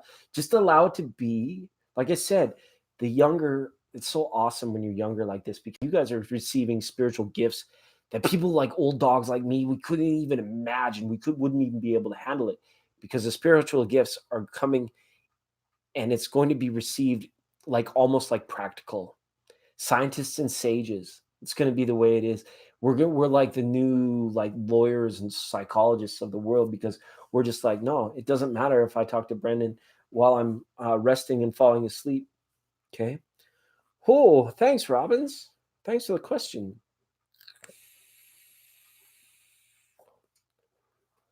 And of course, Robbins, you're the one that inspired me to buy this deck again. You know what deck this is.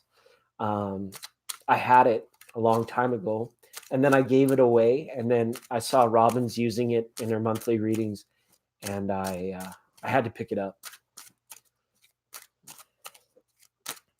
Getting their early gifts, yeah, that's really good, and it's interesting, the Libra. Tomorrow we should be doing the Libra Scorpio cusp reading.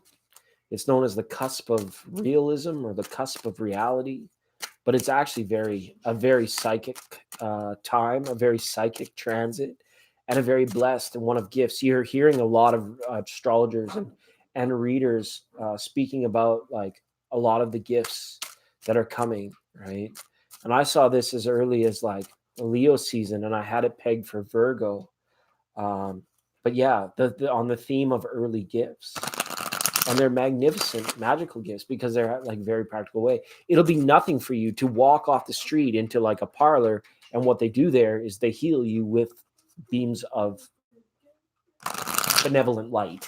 It's turn a light on, and it's like, oh, okay, your fibromyalgia or your pain is done with. It's done for, and it will just occur in a very practical way. Right?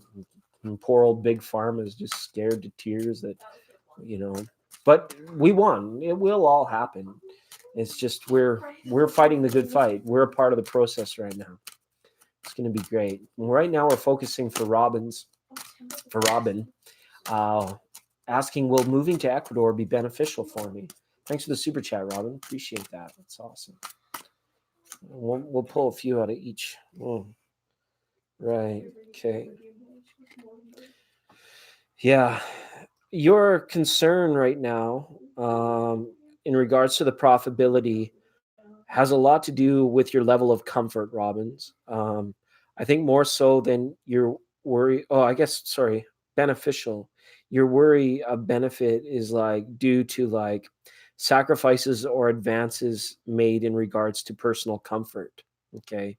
There are some questions that are raised about your move to Ecuador, or about your thoughts of moving to Ecuador when it comes to regards of your comforts, whether or not it's a good idea. See the Ace of Swords right there? We should maybe cover that up there. This is a family program. We'll just cover that up there. Right? How comfortable. It will be liberating. Okay, we can't deny the fact that it's there. Feel how liberated and you're going to have to like be willing to be a little bit vulnerable or exposed, or like the high adrenaline adventure part of it will play into it for you. If that's deep down what your spirit's seeking, Robbins, to come out of the comfort zone a little bit for the thrill of it, that will all be there, and it can be like very uplifting for you and rejuvenate you. Be like your own formula for youthful inspiration. I see a lot of that coming with Ecuador. The inspiration will be off the charts, so that's a benefit. But your concern is around comfort. That's kind of what you almost feel as if it's like rolling the dice. Like, can I trust it? Can I, and it goes back to your relationship with Source. And all the readers, everyone, our community is be like, you have to trust in the universe completely, or the universe doesn't trust in you, right? But it's so much easier said than done when it comes to your own life, and when it comes to thinking about like, dang, there's like lions and tigers and bears, oh my, or snakes and spiders and you know, or cold nights or anything like that. It feels a bit like rolling the dice. Okay. Of course, it will be beneficial. Any experience that is out of the shallow water and into the deep portion of the exploration of the world, think about it, Ecuador. That's great. It would be a deepening experience. So it's like adrenaline high, and it's going to give you depth, right? If you decide to move to Ecuador, it's going to give you those things. It's going to give you adventure. It's going to give you new levels of depth. It's going to give you more culture. All of these things, to answer your question, Robin, are very beneficial if that's what you want. I can't proclaim to know that I know what you want, right? But depending on what you want out of this situation, if it's comfort, if it's like, you know, homemade apple pie, and like being able to like rest easy at night knowing that all is well, and everything was in alignment up to the point it put you in, if it's security and comfort, then you may decide to give it more thought. You may decide to make sure that everything is in order before going, right, and that sort of thing, because I see that there might be a certain level of concern there about that, but definitely it will be beneficial to you for spirit, for sake of experience, right? That can't go away, right? That can't be denied, right? And look at you, Scorpio. Look at you. That's amazing. You're the master of your seas. You're the captain of your boat. That sort of thing. Four of Cups. If you want it, here it is. Come and get it. But you better hurry because it's going fast, right? That sort of thing. Now, well, four is a very strong number connected to Gaia in terms of your like roots and your relationship with the earth. So maybe, just maybe, there's something that's drawing you there. Like maybe there's a particular site or a particular etheric experience that could go on in Ecuador for you, that you're just driven. You're like, wow, come hell or high water, I need to like be there. I need to see that thing, or I need to meet that person that's there. I want to do it. Look at that. And Gazelle's been there. You guys should talk. I don't know why I had that feeling. It's like, you guys really should talk. Look at that. It shows up again. Right? It's good. Be fair to yourself. Don't worry about the comfort. You're going to have what you need to be comfortable there. All your needs will be met. Okay, Robbins? All your needs will be met while you're there. Not before, not after, but at the moment where you need resources, and if it's an issue of comfort, don't worry. You There is no need to worry about being without, if that's the case. Look, we've got another number 4 here. The case of 4 being like, there's something to do with the earth or something being connected. Um, Maybe it's like the native people to that area, or some sort of crystal or stone, or like magnificent like secret little waterfall that you like come across, or that they're going to take you there to. It's like it could be something ancestral or deeply spiritual that you won't be able to say no to. So I see you going. I don't know for how long, and I don't know when, but there's something that's called you there. There's some momentum behind this manifesting now. And as far as benefit, depending on what you see as beneficial, yeah, like everybody wins. This is like a no lose situation, because not going would leave you with like more like 5 of Swords style or 5 of Cups style energy, where it's like coulda, shoulda, woulda, or like little me and fear won out again, something like that. Steve's over there licking frogs. Well, welcome, Steve. It's good to see you. It's good to see you, Steve. That's really awesome. I'm glad you're here. Steve, you've been working out. Did you get married? What happened? What happened, man? What's that smell? I'm just kidding, Steve. I'm just playing. But that's awesome. Especially parents. Getting those downloads, those inloads, those uploads, those high roads. Those big loads. Just kidding. This is a family program. This is a family program. We'll try and keep it as such. All right. We've started out the program talking about dreams tonight. Is anybody else willing to share their dreams with us? And then I'll answer. Whoever shares a dream with us, I'll answer your question. That's the format we're rolling with. Okay. I got my snow buddies here. A bunch of snow buddies. My buddies from the snow. It's cool. I have a dream. All right. Go ahead, Martin. Martin, you're on the air. Smart like Martin. Thank you, water is therapeutic. It is therapeutic. The earth grid. All right. And it's all right. We'll take it to the end of the line. Oh, Steve, thanks for sending me the video of the Tennessee whiskey. I got to let you know, I really enjoyed that link you sent me for the Tennessee whiskey. That's really cool. I listened to it as it was funny. It came on, like I pressed the button and I was like kind of coming in from the field. I was a bit dirty, and I saw you sent me the link. So I was like, okay. And then like, as I was getting all cleaned up, I was like, oh yeah, that link. I was like, I want to see what that's all about, because it just came across as like a blind link. So I had no idea what it was. And then the song came on and it was like, it fit the moment perfect. It just filled the etheric with the right music that I needed to hear at that time. So it's really cool. I appreciate you send those links. That a chicken can cross a road without having his motives questioned. Yeah, why? Dang it! Why? Why are you? What is going on with you, chicken? What is up? Are you just like, did you lose your nuggets, or you don't want to be a nugget? That's if I was a chicken, I'd cross the road because I didn't want to become a nugget. Yeah, beneficial for depth. For depth, it's like we talked about. Oh yeah, we were gonna get the oracle cards out. That's right. That's what we were gonna do. I saw a snowy owl, you guys. It was awesome. It was awesome.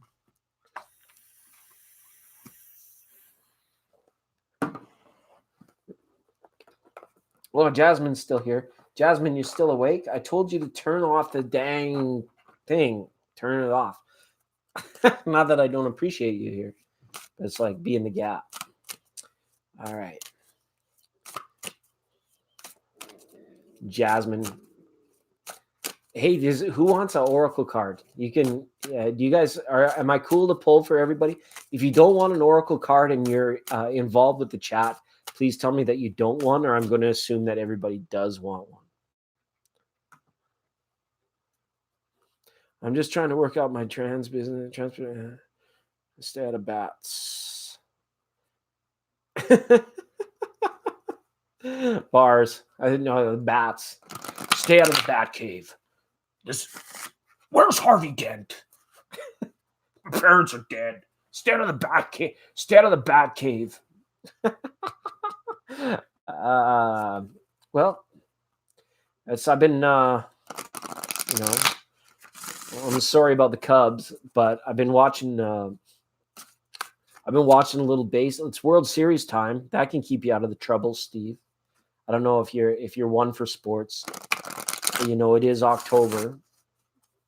Baby shark do do do do do do. Baby shark do do do do. I already picked the winner. If you guys go back to my live stream from what was it, September 20th?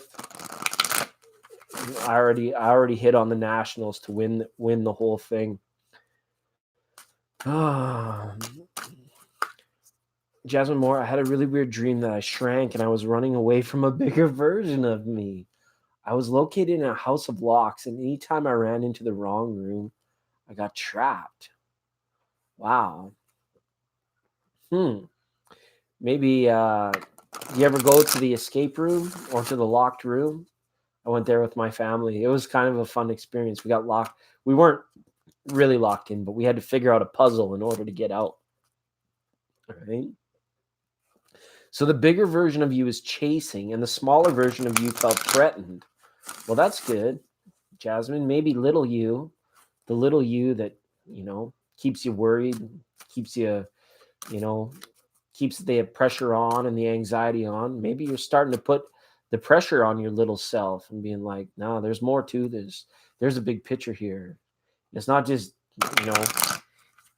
eat, sleep, poop, repeat. Eat, sleep, poop. I love that. It's one of my poop repeat. It's one of my favorite words. That's when people say poop. It's just funny. Kind of sucks. My exchange wife never contacted me. See, that's why I asked that, Steve. I was like, I got a sense that you got married. Okay, and it was just like this random thought. I'm like, did Steve get married? I don't know. I would check that out because I don't know. I saw you like getting married, or like I wondered like if you got married, something like that. And the whole thing stinks. Something's awry there. Something smells fishy or funny or weird. Maybe she smells. Maybe she has some deodorant. Maybe she needs some deodorant or something. Or I don't know what it could be. It could be, maybe it was a cooking. I'm just teasing. I don't mean, it's just a joke. It's just a joke. Okay, and then all right. Never contacted me. I don't know if I'm still legally married. And then she ghosted. Yeah. I don't know. I get a sense that you need to look into this. I don't know why. Maybe it's because there could be something else where it's like you don't ever want to be left bound by this. I would tie up this loose end because this thing could end up stinky. I don't know why it's stinky. Okay. So, and running away from your smaller self, running away from your larger self. You need to switch the perception, Jasmine. You need to be the bigger self and chase your little self around for a little while. Don't be little self being like, oh, I'm coming to get me. Maybe it's because you're more powerful than you realize. You're more powerful than you're opening the doors to. You could be living a little bit of life that's like you're meant for more, but you're just like kind of denying it a little bit and being like, no, I'm not losing touch with my reality and my security and this sort of stuff. So it could be some root chakra stuff going on, Jasmine, with that dream. And Gazelle Daily Tarot writes, I had a dream my late fiance gave me a tarot card and then he disappeared into a mist. And I flipped the card over and it was the Queen of Swords. I was so disappointed because he wanted a romantic card. And isn't it weird when we get feeling in our dreams, when it's like you sense an emotion during the process of dreaming? This is really interesting. It's really like, OMG.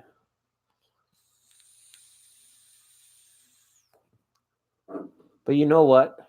The Queen of Swords is a beautiful tarot card. There's nothing wrong with it. There's nothing wrong with it. It gets a bad rep, right? It's old maid. Let's see if I can find her. They call her the old maid. For centuries, she's known as this, right? The Queen of Swords. I'm gonna cut you out of my life. I'm gonna, gonna take charge. It's very like, even as a queen, it has like more of like a angular, linear, like DM type feeling behind it, right? But it's actually a very beautiful card. This is about the Queen of Swords. She's all about perception. Okay, and somebody asked about what cones and rods. I think it was Jasmine. So there's cones and rods, and seeing colors and shapes, and it's like these very primitive, basic initiatives that consciousness takes is the bridge to perception. And the Queen of Swords is like the direct lightning bolt back to the essence of our perceptions, of our realizations. And the fact that he disappeared, he became clear, and then he disappeared, gave you the card, and then disappeared back in the midst. You were disappointed at the card. Perhaps you were also disappointed that he submerged into the mist, right? And it's symbolic because like what we want versus what we don't want in life, and what we see versus what we can't see in life, these are always perpetually flowing like waves. Like when the brain is active, right, certain things emerge and you're conscious of them and you're aware of them and you deal with them and they are there and everything is 1, 2, 3, 4, 5, right? But then when you relax in the thought and like some sort of like dreaminess or mist comes in, some like abstract, like smoke in a sunlit room, where it's like if it's not disturbed, it just like morphs into this beautiful abstract thing. And and things can submerge into like a less provocative aspect to them, right? Or a less poignant or authoritative, like the Queen of Swords says. It doesn't have to have that much power over you. So perhaps what it is like saying, and I know, Gazelle, how much you love tarot and you love reading for other people, and you truly enjoy this sort of thing, and you've had this strength, right? And when it's coming back, it's kind of like the Queen of Swords, him being gifted it to you, being like, you know what? This has been a huge part of your life. So, you have to be able to see the beauty in all of it. And I know you do, because of your relationship that you have with spirit. It's very wonderful. But the disappointment could be just something that your mind is working out about, like maybe you wish you could see more. Maybe you wish you could see less. There's certain situations that you wish you didn't have as much to do with as with what you do. And it's a reminder, the Queen of Swords being like, who's in control? Gazelle, you're in control. You cut it out. If that door being open to, mediumship or spirit or whatever else you do, if there are certain avenues or doorways or aspects that you need to close off for your health, for your, being able to like concentrate or direct your focus more acutely, then you go ahead and do that. Queen of Swords saying it's nobody else is ever going to do that for you. You're in the driver's seat. You apply the brakes, you apply the gas, when it's your turn to go, and this sort of thing. And also, it's a beautiful queen in the knowledge. It's like, that the works that you've done are wonderful. That the energy that you've put out for your part in the process of all of us coming together in cosmic consciousness has been a great benefit. And you're not done yet. Coming in and out of the mist, it's like the interval between living and dying and living again, and birth and rebirth. And you have this creative control of this cycle now. Okay. The Queen of Swords says, take control of that, take onus of it. Right. And Gazelle, this is for you. This is a card of great abundance. This is wonderful. Your riches are beyond perception. Okay. It's like more than the material, more than the 9 to 5, more than even the. Did I tell you I saw a snowy owl? Gazelle? I saw a snowy owl. I was like almost shook. It was cool though. And they're kind of, it was a real blessing. I was going to say even beyond the birds. Because it's big picture type stuff. It goes beyond IMAX. It goes like, it's very beautiful. But this creative control, know that through whatever you decide to do with your consciousness within your body and in the own galaxy that you've created for yourself, because I believe that we all have our own galaxy. And it's just kind of like, this is where we get together for coffee, is this planet. But we all have our own galaxy. We're all stars. Like our soul is it's our sun. It's like each one of us is a sun, is a galaxy. Some of us are like big ones too, right? Like, so through that, whether for what you're aware of within your body and through, it's kind of like a remembrance of like Queen of Swords, like, never be disappointed. Don't feel like you missed out or you're gonna miss out. It's all a construct. You've been taught from a very young age that the whole name of the game is like, do well, be successful, survive at all costs. Nobody. And you're doing a beautiful job of it. And don't change a thing. You're so amazing. Okay. So that's great. Thanks, Gazelle. That was awesome. Okay. I'm going back to Steve now. I've kind of been a little non-linear. I hear he or she loved me still because we broke up, because she cheated. She ghosted. If you truly won't, you know that love is boundless, right? It goes beyond a piece of paper. We love spontaneous love. We don't want the love that's like puts us into a role or puts us into like caged thinking and innate. Like, we don't need it bound up in like documents and like all this stuff. We've gotten so off track, but that's okay.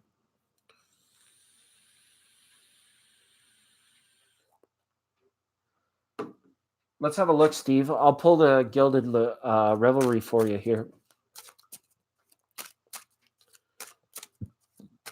Make it 3 or nothing.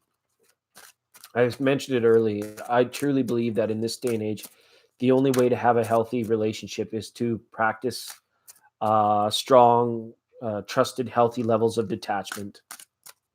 And it's like they tell golfers and baseball players when they're trying to smoke the ball, stay within yourself. If you know your vibration, if you know your frequency, if you know your vibe, you don't need to look outside of your vibe. Your vibe will jive with the right people.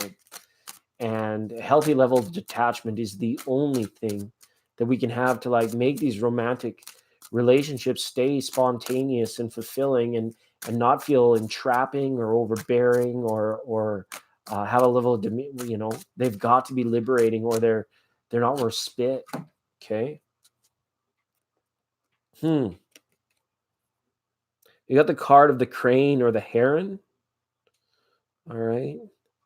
I do feel that this person, like, they may even dream about you still, Steve, or they may sometimes like reflect on what you had built, but they realize that they flew away. They realize that, they took from this situation, and it's going to be very tough for it to like feel like a place, like she doesn't feel like she could return.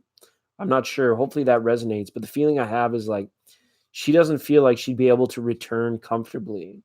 But there is like desire there sometimes when she is reflecting for that to actually like take place, for that to have happened. Okay, wow. But I would get this checked out. I would get this checked out. You don't want this person to like kind of like stay gnawing away at your psyche, your resources, anything like this. You realize long ago that like you might have rolled the dice on this one. You might have fell a little bit too hard, and then by the time it was all said and done, it probably helped in some of your process too to like be in recognition of like people who this kind of like parasitic style of relationship where they take like little mousies in there just chewing away, chewing up all the wires in your civic, nom, nom, nom, nom, nom, nom, nom, right? Not realizing he's going to bite into a hot one day and get fried and get zapped. And then sure enough, you come and you turn over the car and you drive it a few miles and, your mouse problem's gone because you put the boots to it. You gave it some action. Okay. Action Jackson, right? Or who was the other one? Not Action Jackson. Leonard Part 6. That's some required watching for you, Steve. Leonard Part 6. I don't know why that's coming up. I just feel it's odd. Like I feel like I see you getting married. I saw you getting married, or like thought that you did get married. The mouse is the doorkeeper in Alice in Wonderland. Yeah. Would you like in? Do you want in? Do you want out?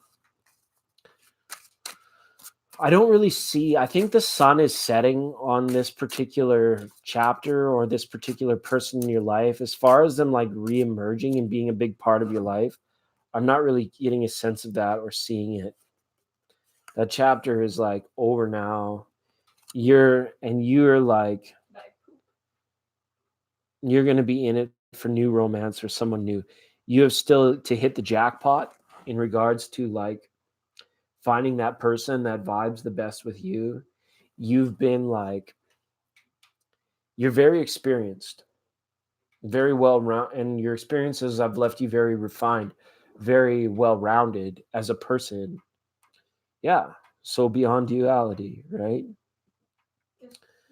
So with what you've achieved and what you've realized in your life, like striking it up or hitting it off or having like the emotional needs of like romantic and love and share relationship sharing, you know, those needs will always be met for you. But I don't really see it being this person. And if you decide to marry again, that's why I'm kind of like asking, like, I would really look into this, like, in terms of the legalities of it. Like, you should really find out if it's like off the books or on the books. And I don't know what, maybe it's not important to you, but there could come a day very soon where it is something, right? Love is like, it's like a box of chocolates, right?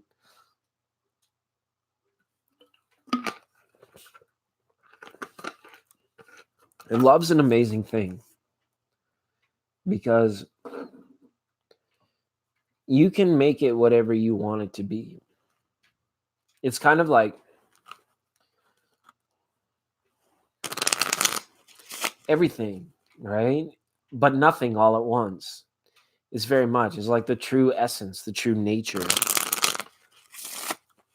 Welcome to Angela of Tarot. No, I'm not Chanel C. I'm what they call a straight guy. I'm a straight guy. And I don't or sorry, I'm a one person at a time kind of person. Sorry, poly is like, yeah, multiple partners. I looked at that potentiality. I was like, maybe that's something that I could get into. And then I kind of like I engaged in like some very educated and meaningful conversations about people that had already chosen that lifestyle and like didn't get jiggy with them or anything, but just had some very educated conversations about, like, can you tell me about your experiences? Because I was very curious about it. But then I decided after some self-educating and dabbling. I'm the type of, I just dip my toe just a little bit, that I was like, nope, I wouldn't feel comfortable. I wouldn't. But that's okay. But I saw the attraction of it. It's kind of like it's kind of cool.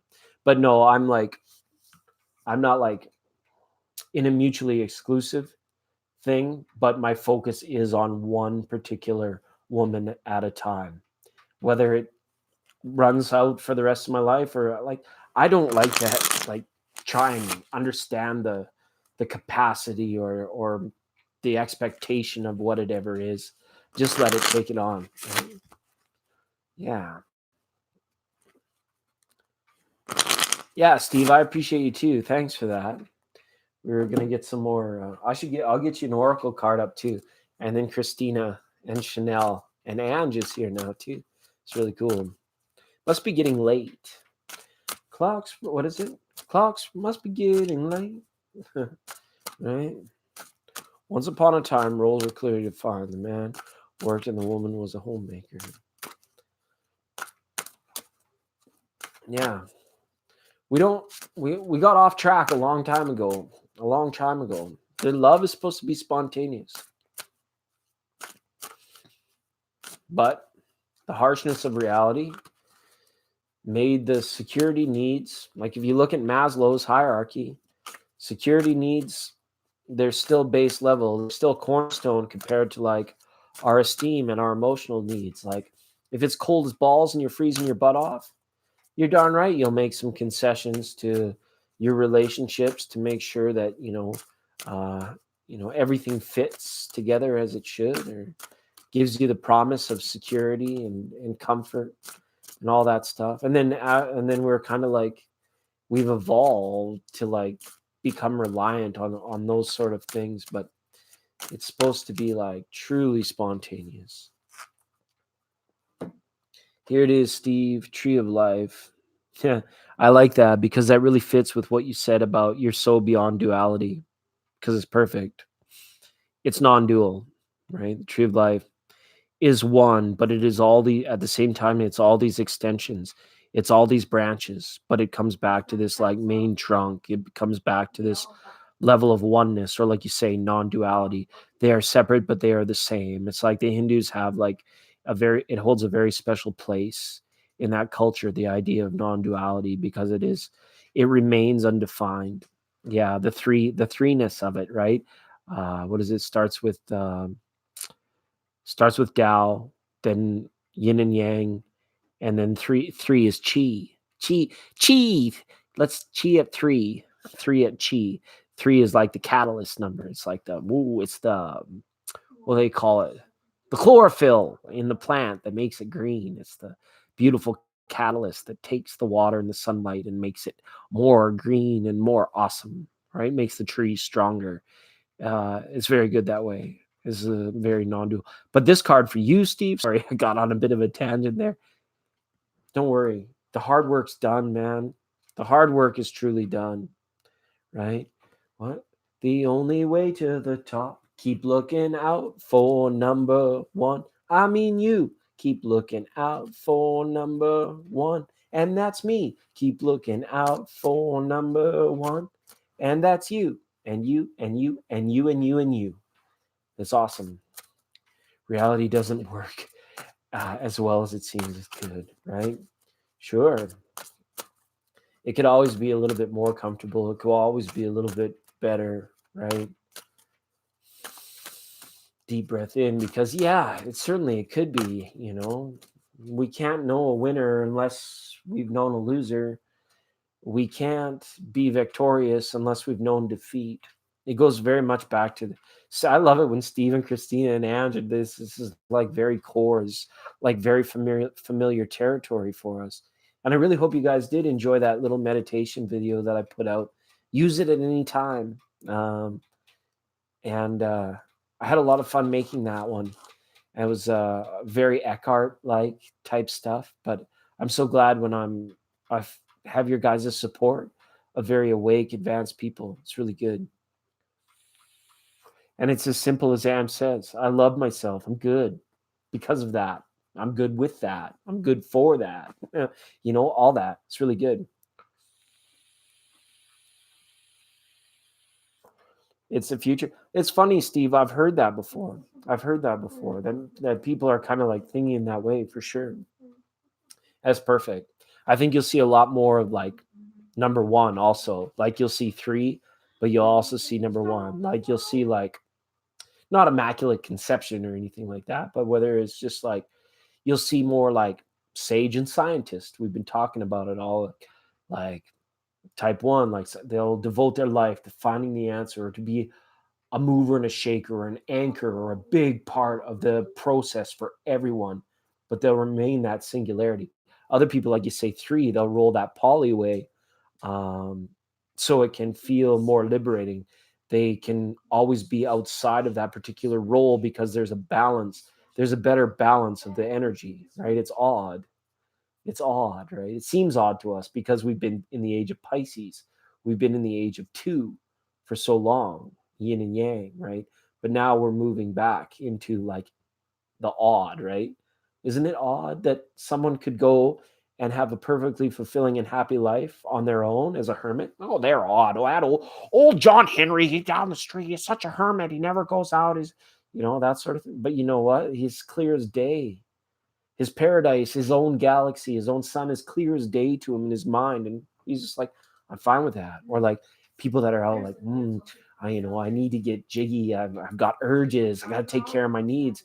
I think you might be right. I think like a polyamorous road is like more suited, and it will become like more and more accepted, practical, less taboo, and things of this nature.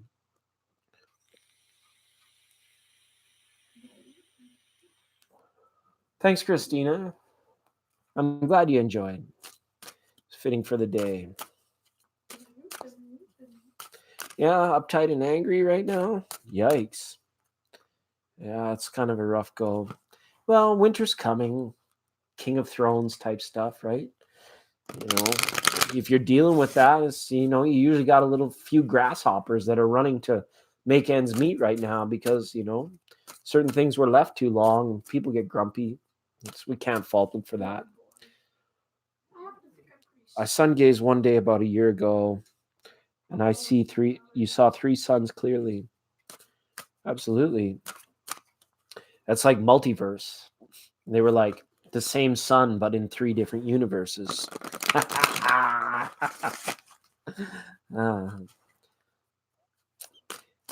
Well, good night, Chanel. Thanks for spending so much time with us and for vibing and enjoying the gig. And thanks for the contributions. Thanks for cashing in your coupons here tonight.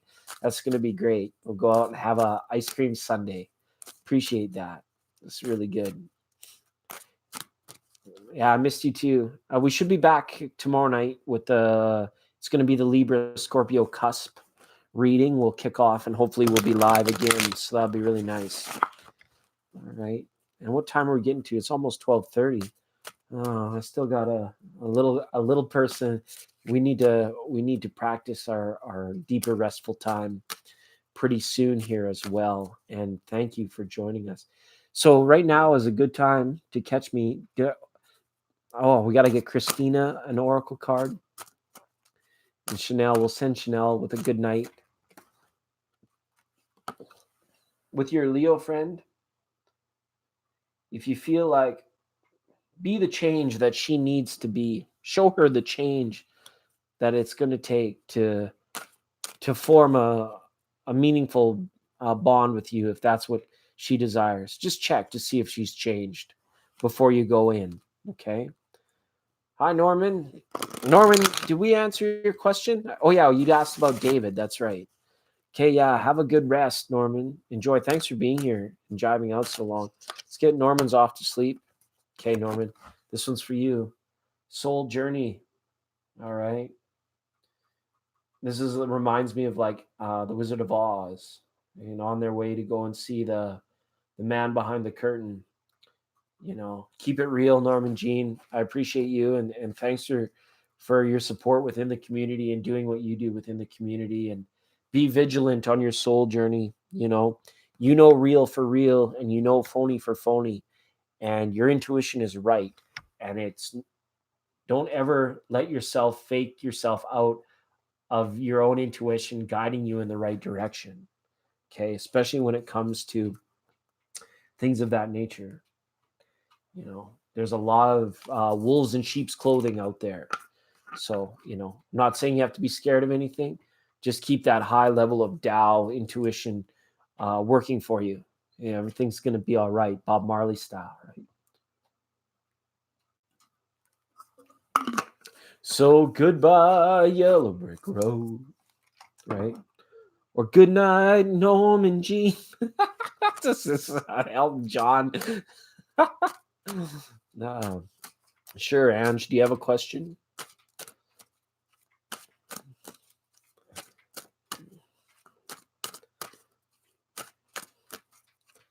Do you have the time to listen to me one? Oh, thanks, Tati. Everybody, welcome. Tati, we were talking about dreams tonight. Thanks for dropping in and leaving a like. I always do the same when I see you live as well. That's awesome. I hope your weekend is off to an amazing start. And yeah, thanks for saying hi. It's awesome. Sometimes, yeah, you should. I have this little mantra that I give myself, and I tell myself sometimes that I'm a sheep in wolf's clothing. I can act real big and tough and scary. I'm a lumberjack and I'm okay. But you guys see this other side of me, whereas it's like the vibration, the feels is like you're vibing. If you choose to vibe with whoever you want to vibe with, and when you like, it's just a feeling you get when you're on the right path, when you're on the right trail. Sometimes people need to be like shaken up, like a little bit of tough love, like being told like, hey, you need to get your act together here, or your vibration is like falling off, dropping off. We just want to bring you in. We just want to help you. We just want to like enlighten you and help heal you and help you heal yourself. Like even doctors, like we really can. I was listening. Sorry, you guys, I'm on a thing. I was listening to John Cleese. You might know Monty Python, right? We are the society for the people that put things on top of other things. You know, last year we put 17 things on top of other things. We would like a report from our Eastern affiliate now, who have reported that they have put nothing on top of anything else. Well, this is a disgrace.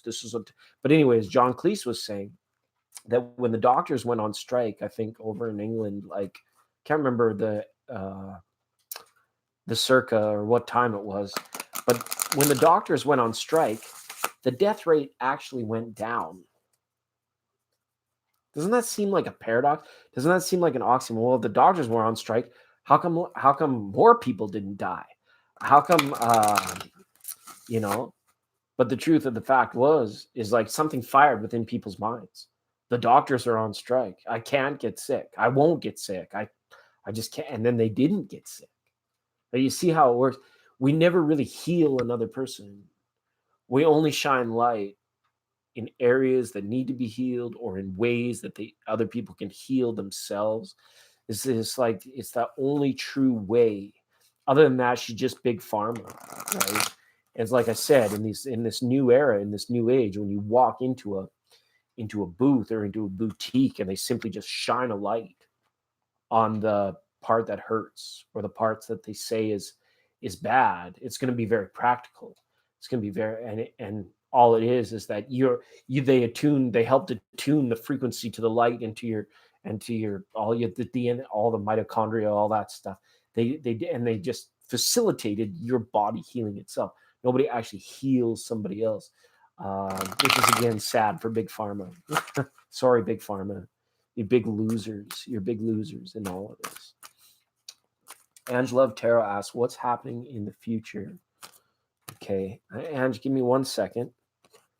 Tati, if you're still here, just on the in and out, the intuition.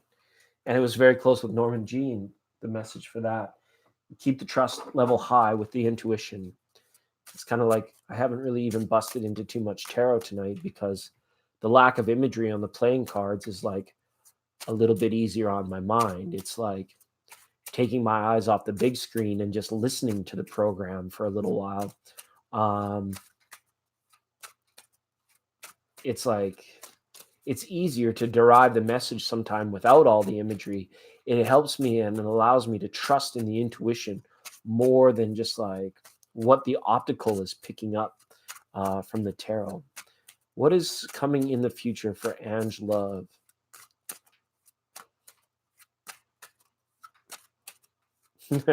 Yeah, yeah.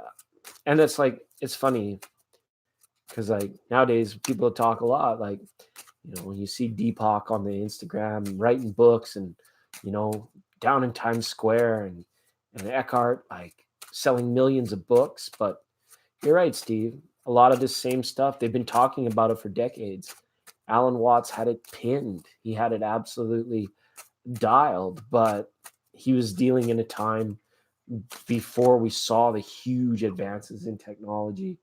Um, but I love the take. I'm very with it in regards to his Zen. Zen, right? Okay, Ange. Here we go. We have the ending of a cycle. You're moving past something that had previously captivated or demanded your focus, and it was a passion. It was something you were passionate about, but you're putting an end to this particular cycle. There will be a relief or messages or news where stress can be relieved. There's like a messenger or some sort of message that's coming in that is going to allow you to be less worried or less burdened about some sort of outcome or work that you were doing. That's the feeling I get from these cards. Okay. And as well, finances are unknown. They're up in the air right now. There are it's you have to kind of like pinch pennies right now. You have to like make sure that you're like your rainy day fund, and every, what do they call it, a penny saved is a penny earned kind of thing. This is very important for you right now, and especially because I know you mentioned you were dealing with a lot of like grumpy bupkisses right now, like a little grumpy or grouchy people. This is might be a time for you to separate a little bit um, from something that you might have been like spending on that was passionate on, and just enter into a bit of like a heavier nesting phase where it's like you can like cottage industry or like be very sustainable through very much like all natural Rebecca. You know how she does the videos of like you can save money by making your own this or doing your own that or using less consumables and not spending money on consumables because you have something more sustainable. This is going to be a little bit of a focus in for you, and you might have a bit of a brilliant breakout idea about something that's going to save you buttloads of cash, which is kind of nice. I see you saving money here, and I see you like stopping like frivolously attending to a passion that isn't serving your greatest good. It was like something you were very passionate about. It wasn't serving your greatest good. And so, as far as what's coming, it's the end of a cycle of a creative project, a creative endeavor, or a certain adventure or journey, and a returning to a bit of a nesting phase, a bit of a like recoup or regenerate or save up type thing, right? So that's kind of what I got for you there. I'm gonna get you an oracle on top of that as well, Ange. And then with Christina's permission, I'll pull one for Christina, and then I think we'll probably just call it a night. And if any of my snow buddies are still watching, thanks for being a snow buddy. Be a snow buddy. So bunch of snow buddies. I'm just teasing. Wow, this is nice, Ange. This is where it's all coming from. Your personal power, Queen of Swords type stuff. You are in control. This could also be like a Queen of Cups style thing. Personal power, very intuitive, very knowing when to like pull it tight, to batten down the hatches. Wait, there's no need to like brave the storm or weather the storm. You're already strong enough. Part of you has already moved through the adversities or any ordeals that are headed your way, and you've already found yourself on the other side of that. So it's like you being able to let go of certain anxieties and worries at this time as well. So it's really nice. I like that card for you, Ange. It's really good. Oh, Elaine's here. Welcome, Elaine. I love your new photo.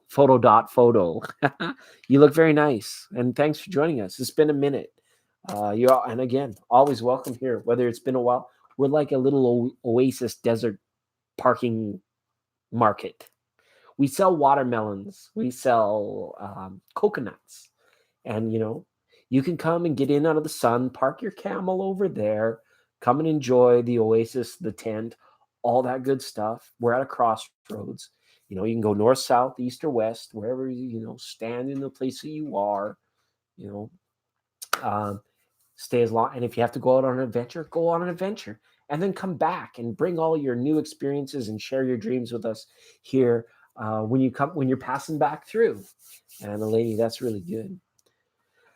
Oh yeah, that's funny. We have that in common, Christina. Not the birthday to the point, but my son is a Libra also.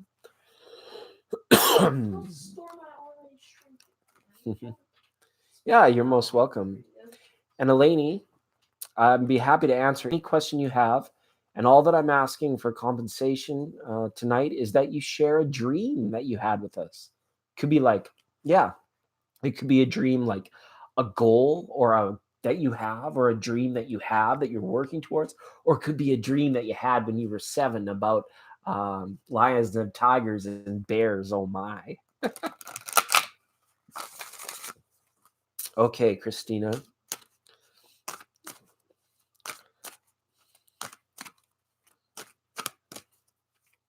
Yeah, the 10,000 things. Love me some 10. And the 3 of chi gives birth to she is the mother of the 10,000 things. It's getting late. It's getting late around here. Christina, you dangle. I saw a snowy owl, Christina. I saw one. He was sitting on a fence post when I'm driving by. He was looking at me. And not even 3 weeks ago, it visited my meditations. I wasn't asleep yet. I wasn't quite awake. I wasn't really consciously meditating. I was like at full rest without sleep. I know you know what that, and it was there also. Um, so I don't know. Like, I haven't looked into the symbology. Well, the circle of life, obviously, it's just like goes right synchronistically with what like Steve just put in, like how this actually just begins with a circle and it turns into this. This is all just a bunch of circles. It's all, but it starts with one circle, right? Up there leads to 2 circles. You see it in people's eyes. And then it turns into 3 circles and the beautiful chi and the breath and the knowingness of the lower Tao. And then you emerge into it and you get in touch with your Jing and you realize that it's everything and nothing all at once. And, you just have it. You just have it there, Christina.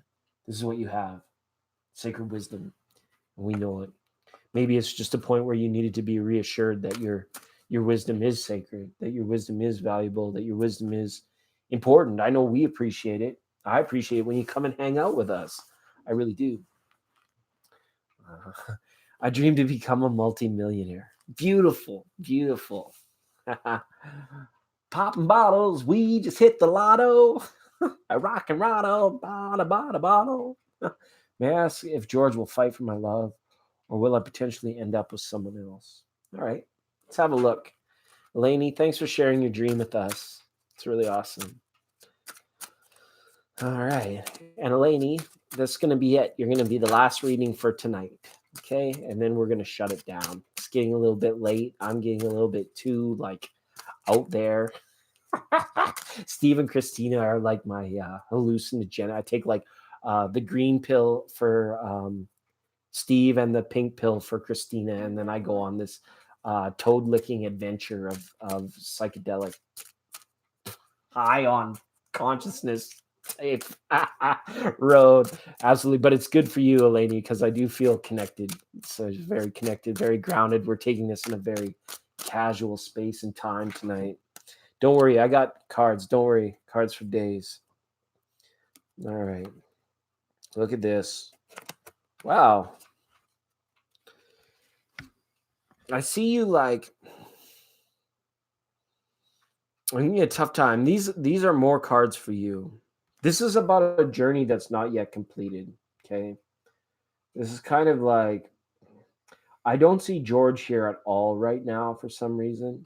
I feel like he's away, like he's not that he's moved on, but he's like journeying outside of your togetherness. I really don't get a feeling of a strong sense of his energy being there.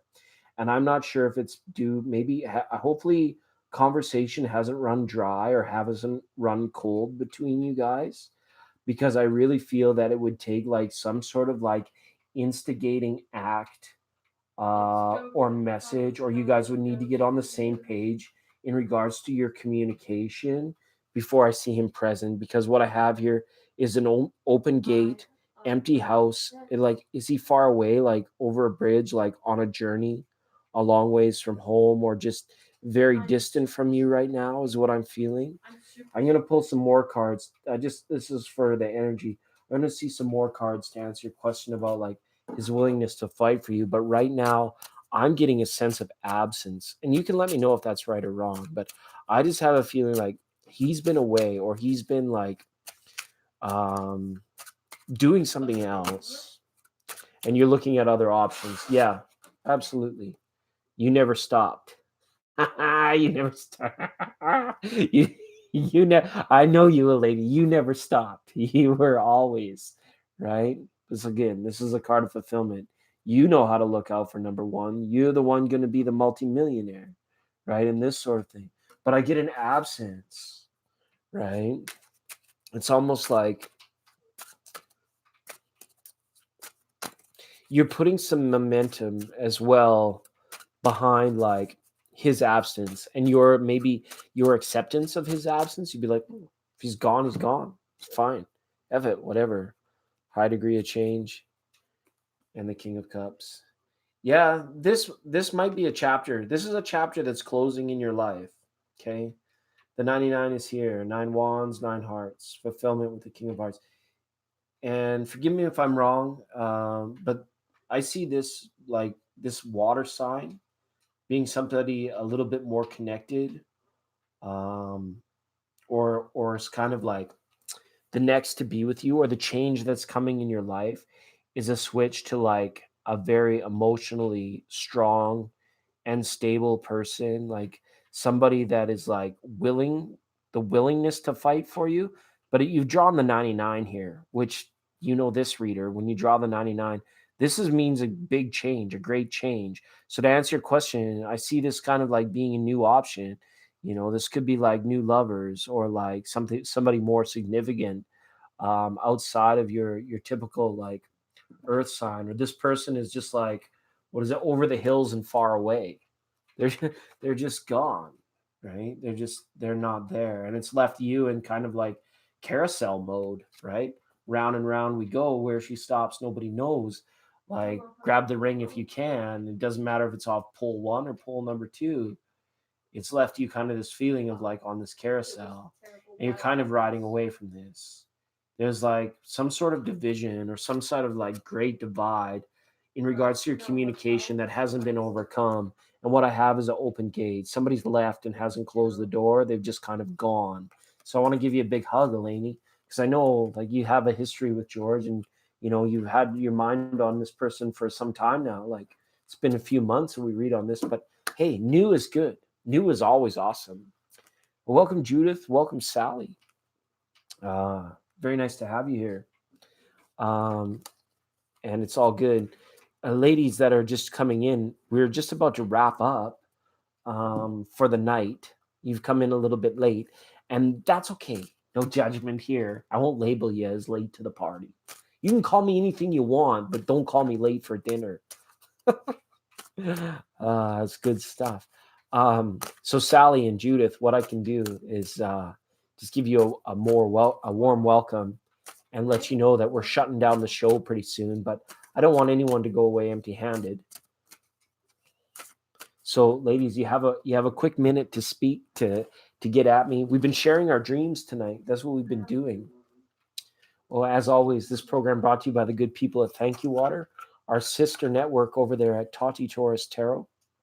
Um, really have any like too many other sponsors right now. Crazy Eddie's Used Car Emporium, nothing like that going on. This was just very casual. We're taking it very easy because come January it'll be Aquarius season before we've got the full studio set back up again, and we can run some like put the tarot reader to work kind of thing. But to move on, yeah, he kind of left you with that big divide, that big unanswered open gate, large bridge, not closeness. So I want to give you a big hug. Well, Judith, it's been a while. So nice to see you here. You're very welcome. We're just doing some very casual ones tonight, and it's kind of nice because these ones are like the quick 1-2 jabs. They're usually very resonant. They're very good. They're very nice. So, and Eleni, always for you. I appreciate your support through. It's funny. 2019 is coming to a close quicker than we believe it. Can you believe the sun's about to transit into Scorpio? And happy Halloween. All that good stuff. So it's really good. Oh, you're welcome. And Sally, good morning, Sally. I'm going to have to go to my restful place so that I can have a good morning very soon. Well, we should be on tomorrow. We've got the Libra Scorpio cusp reading coming up tomorrow, and then we'll just open it up to open line, open readings again. I love when I have a chance to say hi to you guys, to actually do that. So it's good. I don't know. And the problem is, Judith, I know most of it is my fault that you don't, because I'm terrible at saying I'll be on at this such and such a time or that time or this time. Oh, thanks, Eleni. That's really good. Let's pull an oracle. We forgot to pull an oracle for Eleni too, because you're onto some new stuff. So that's really good. I want to step into my parlor, please. Oh, your birthday's on Sunday? Oh, Sally, you should come and check out because what does that put you on the, pretty close to the cusp. Sally, you should come tomorrow. But I always relabel the lives after they're done, because when I read for the cusps, I will relabel the video so that you can find it for that Libra Scorpio cusp. Yeah, it's good. It's just George. Put George on some ice. Put him on ice. Come on, y'all. It's time to get nice. Okay. Your mind spent in those arenas, Eleni, it's starting to get a little funky. It's starting to get a little bit like if a dentist was trying to like pull your teeth out and he was having a hard time, it wouldn't just keep ripping at it, go about a new way. This is kind of like, yeah, time for this to like be put on ice. And it's tough because it's easier said than done, especially when your heart and your mind's been in it for a time. And like D Lovely, I love D Lovely, but when D Lovely comes, it's kind of like, if your lover's unresponsive, it's the moment you put them on ice, not in like a gangster mobster kind of way, but when you put them on ice, that's the moment where they usually come around and be like, what? Oh, you smell like bacon. I want to snuggle. That's usually the way it goes, Eleni. But it's kind of like, it's been too long. It's getting too old. It's like, it's formed this chrysalis around it. It's going to be hard to break through. You guys are kind of like separate on different pages. Yeah. Yeah. It's never out of the realm of possibilities. And here on this network, we always kind of like speak to infinite potentialities, and depending on the karmic nature, and only your history with George, it's not out of the realm of possibilities. At least I don't feel that way. It could very well happen as soon as you find yourself happily spooned up with Mr. Lava Lava or Mr. King of Cups. Could be a Pisces, a Scorpio, or a Cancer in there. Okay. Wow, that's a lot of Georges. That is a lot of George. I like because it's Geo. It's like geological Gaia. It's like the masculine name for George. It's a very earthy name. Right? It's a Taurian energy to it. Yeah. Absolutely. And happy birthday, Sally. That's really great. That's really great.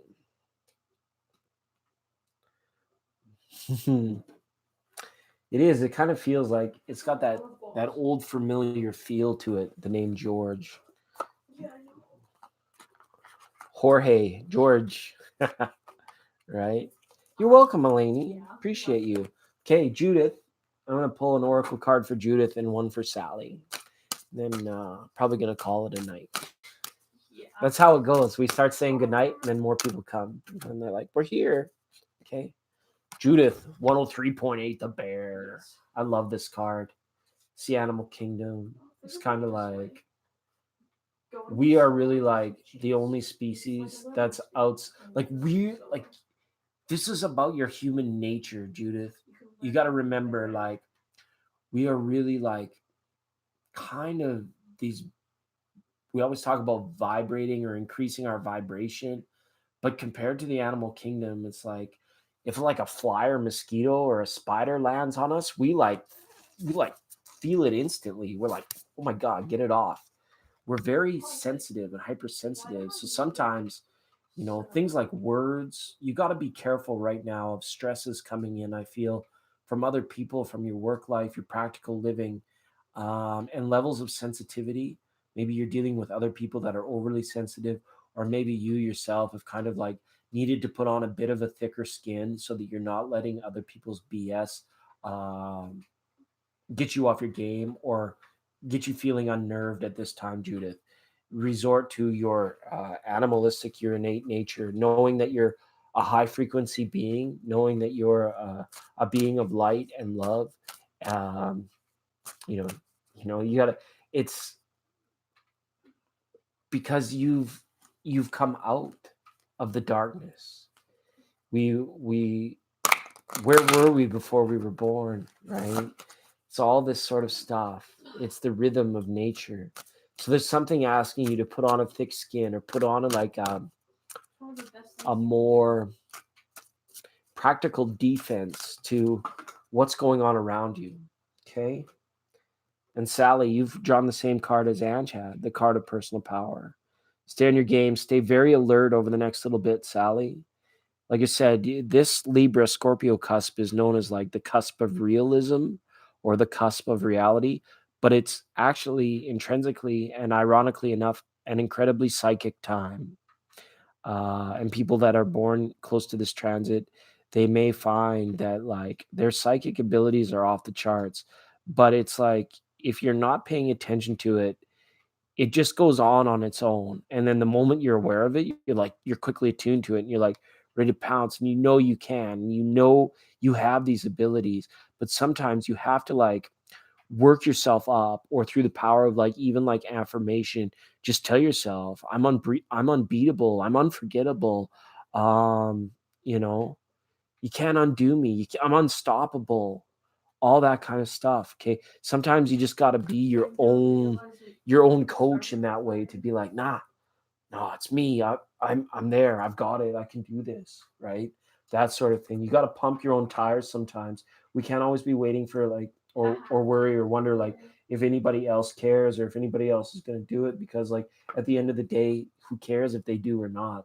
Because I mean, it's always nice to hear and it's always good for our esteem needs and things like that. But at the end of the day, you got to believe it and you got to be telling yourself that it's got to come from inside you, right? Very much so. The name means earth worker. Yeah, isn't that yeah, the George, yeah, George. That's cool. And it's been fun doing the dream thing. So we had a very dynamic night. We had like a steady crew of people like that have come and gone tonight. The people that were here at the start, we talked about the dreams like Gallo and Eve came, dropped in. Good vibes, brother. Welcome, good vibes, brother. Hey, we're just wrapping up. I will pull an oracle card for good vibes, brother, because it's been a while. Hopefully, you're feeling the good vibes, brother.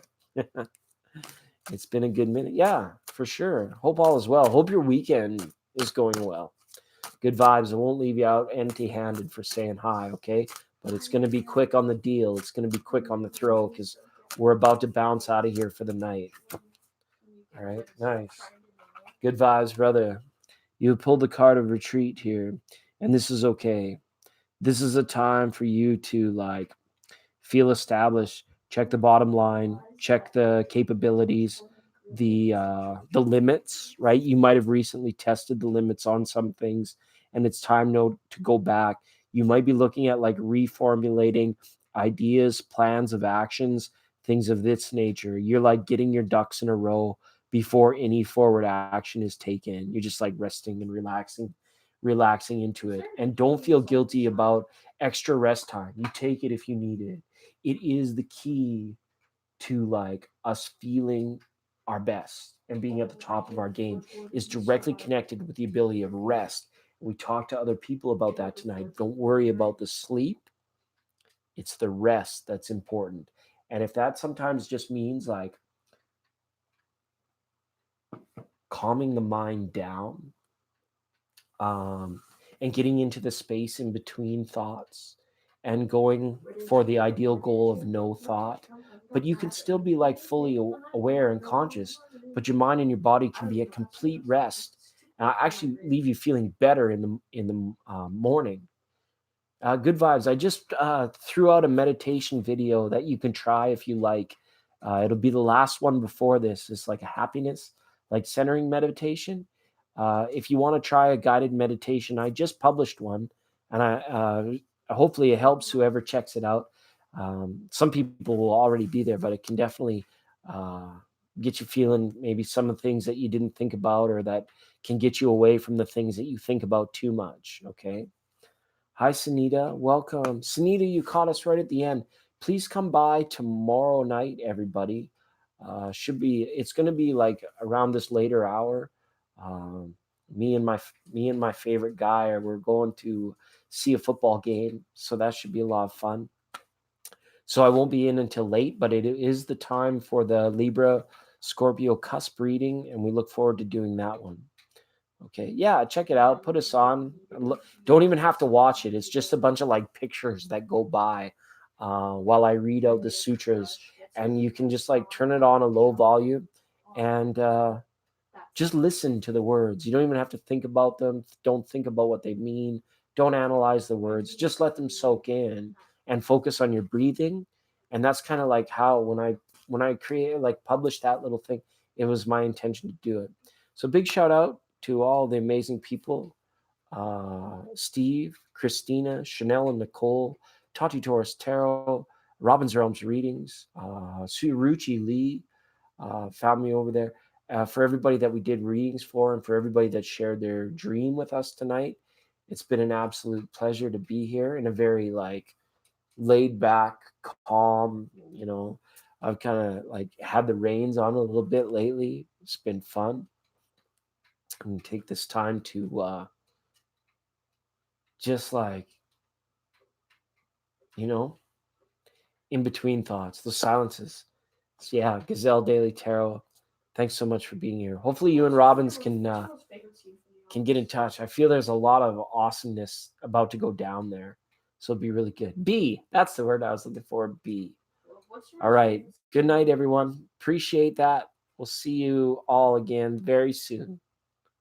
Is it still going? I love knowingness and bliss. Take care, everyone. Oh yeah.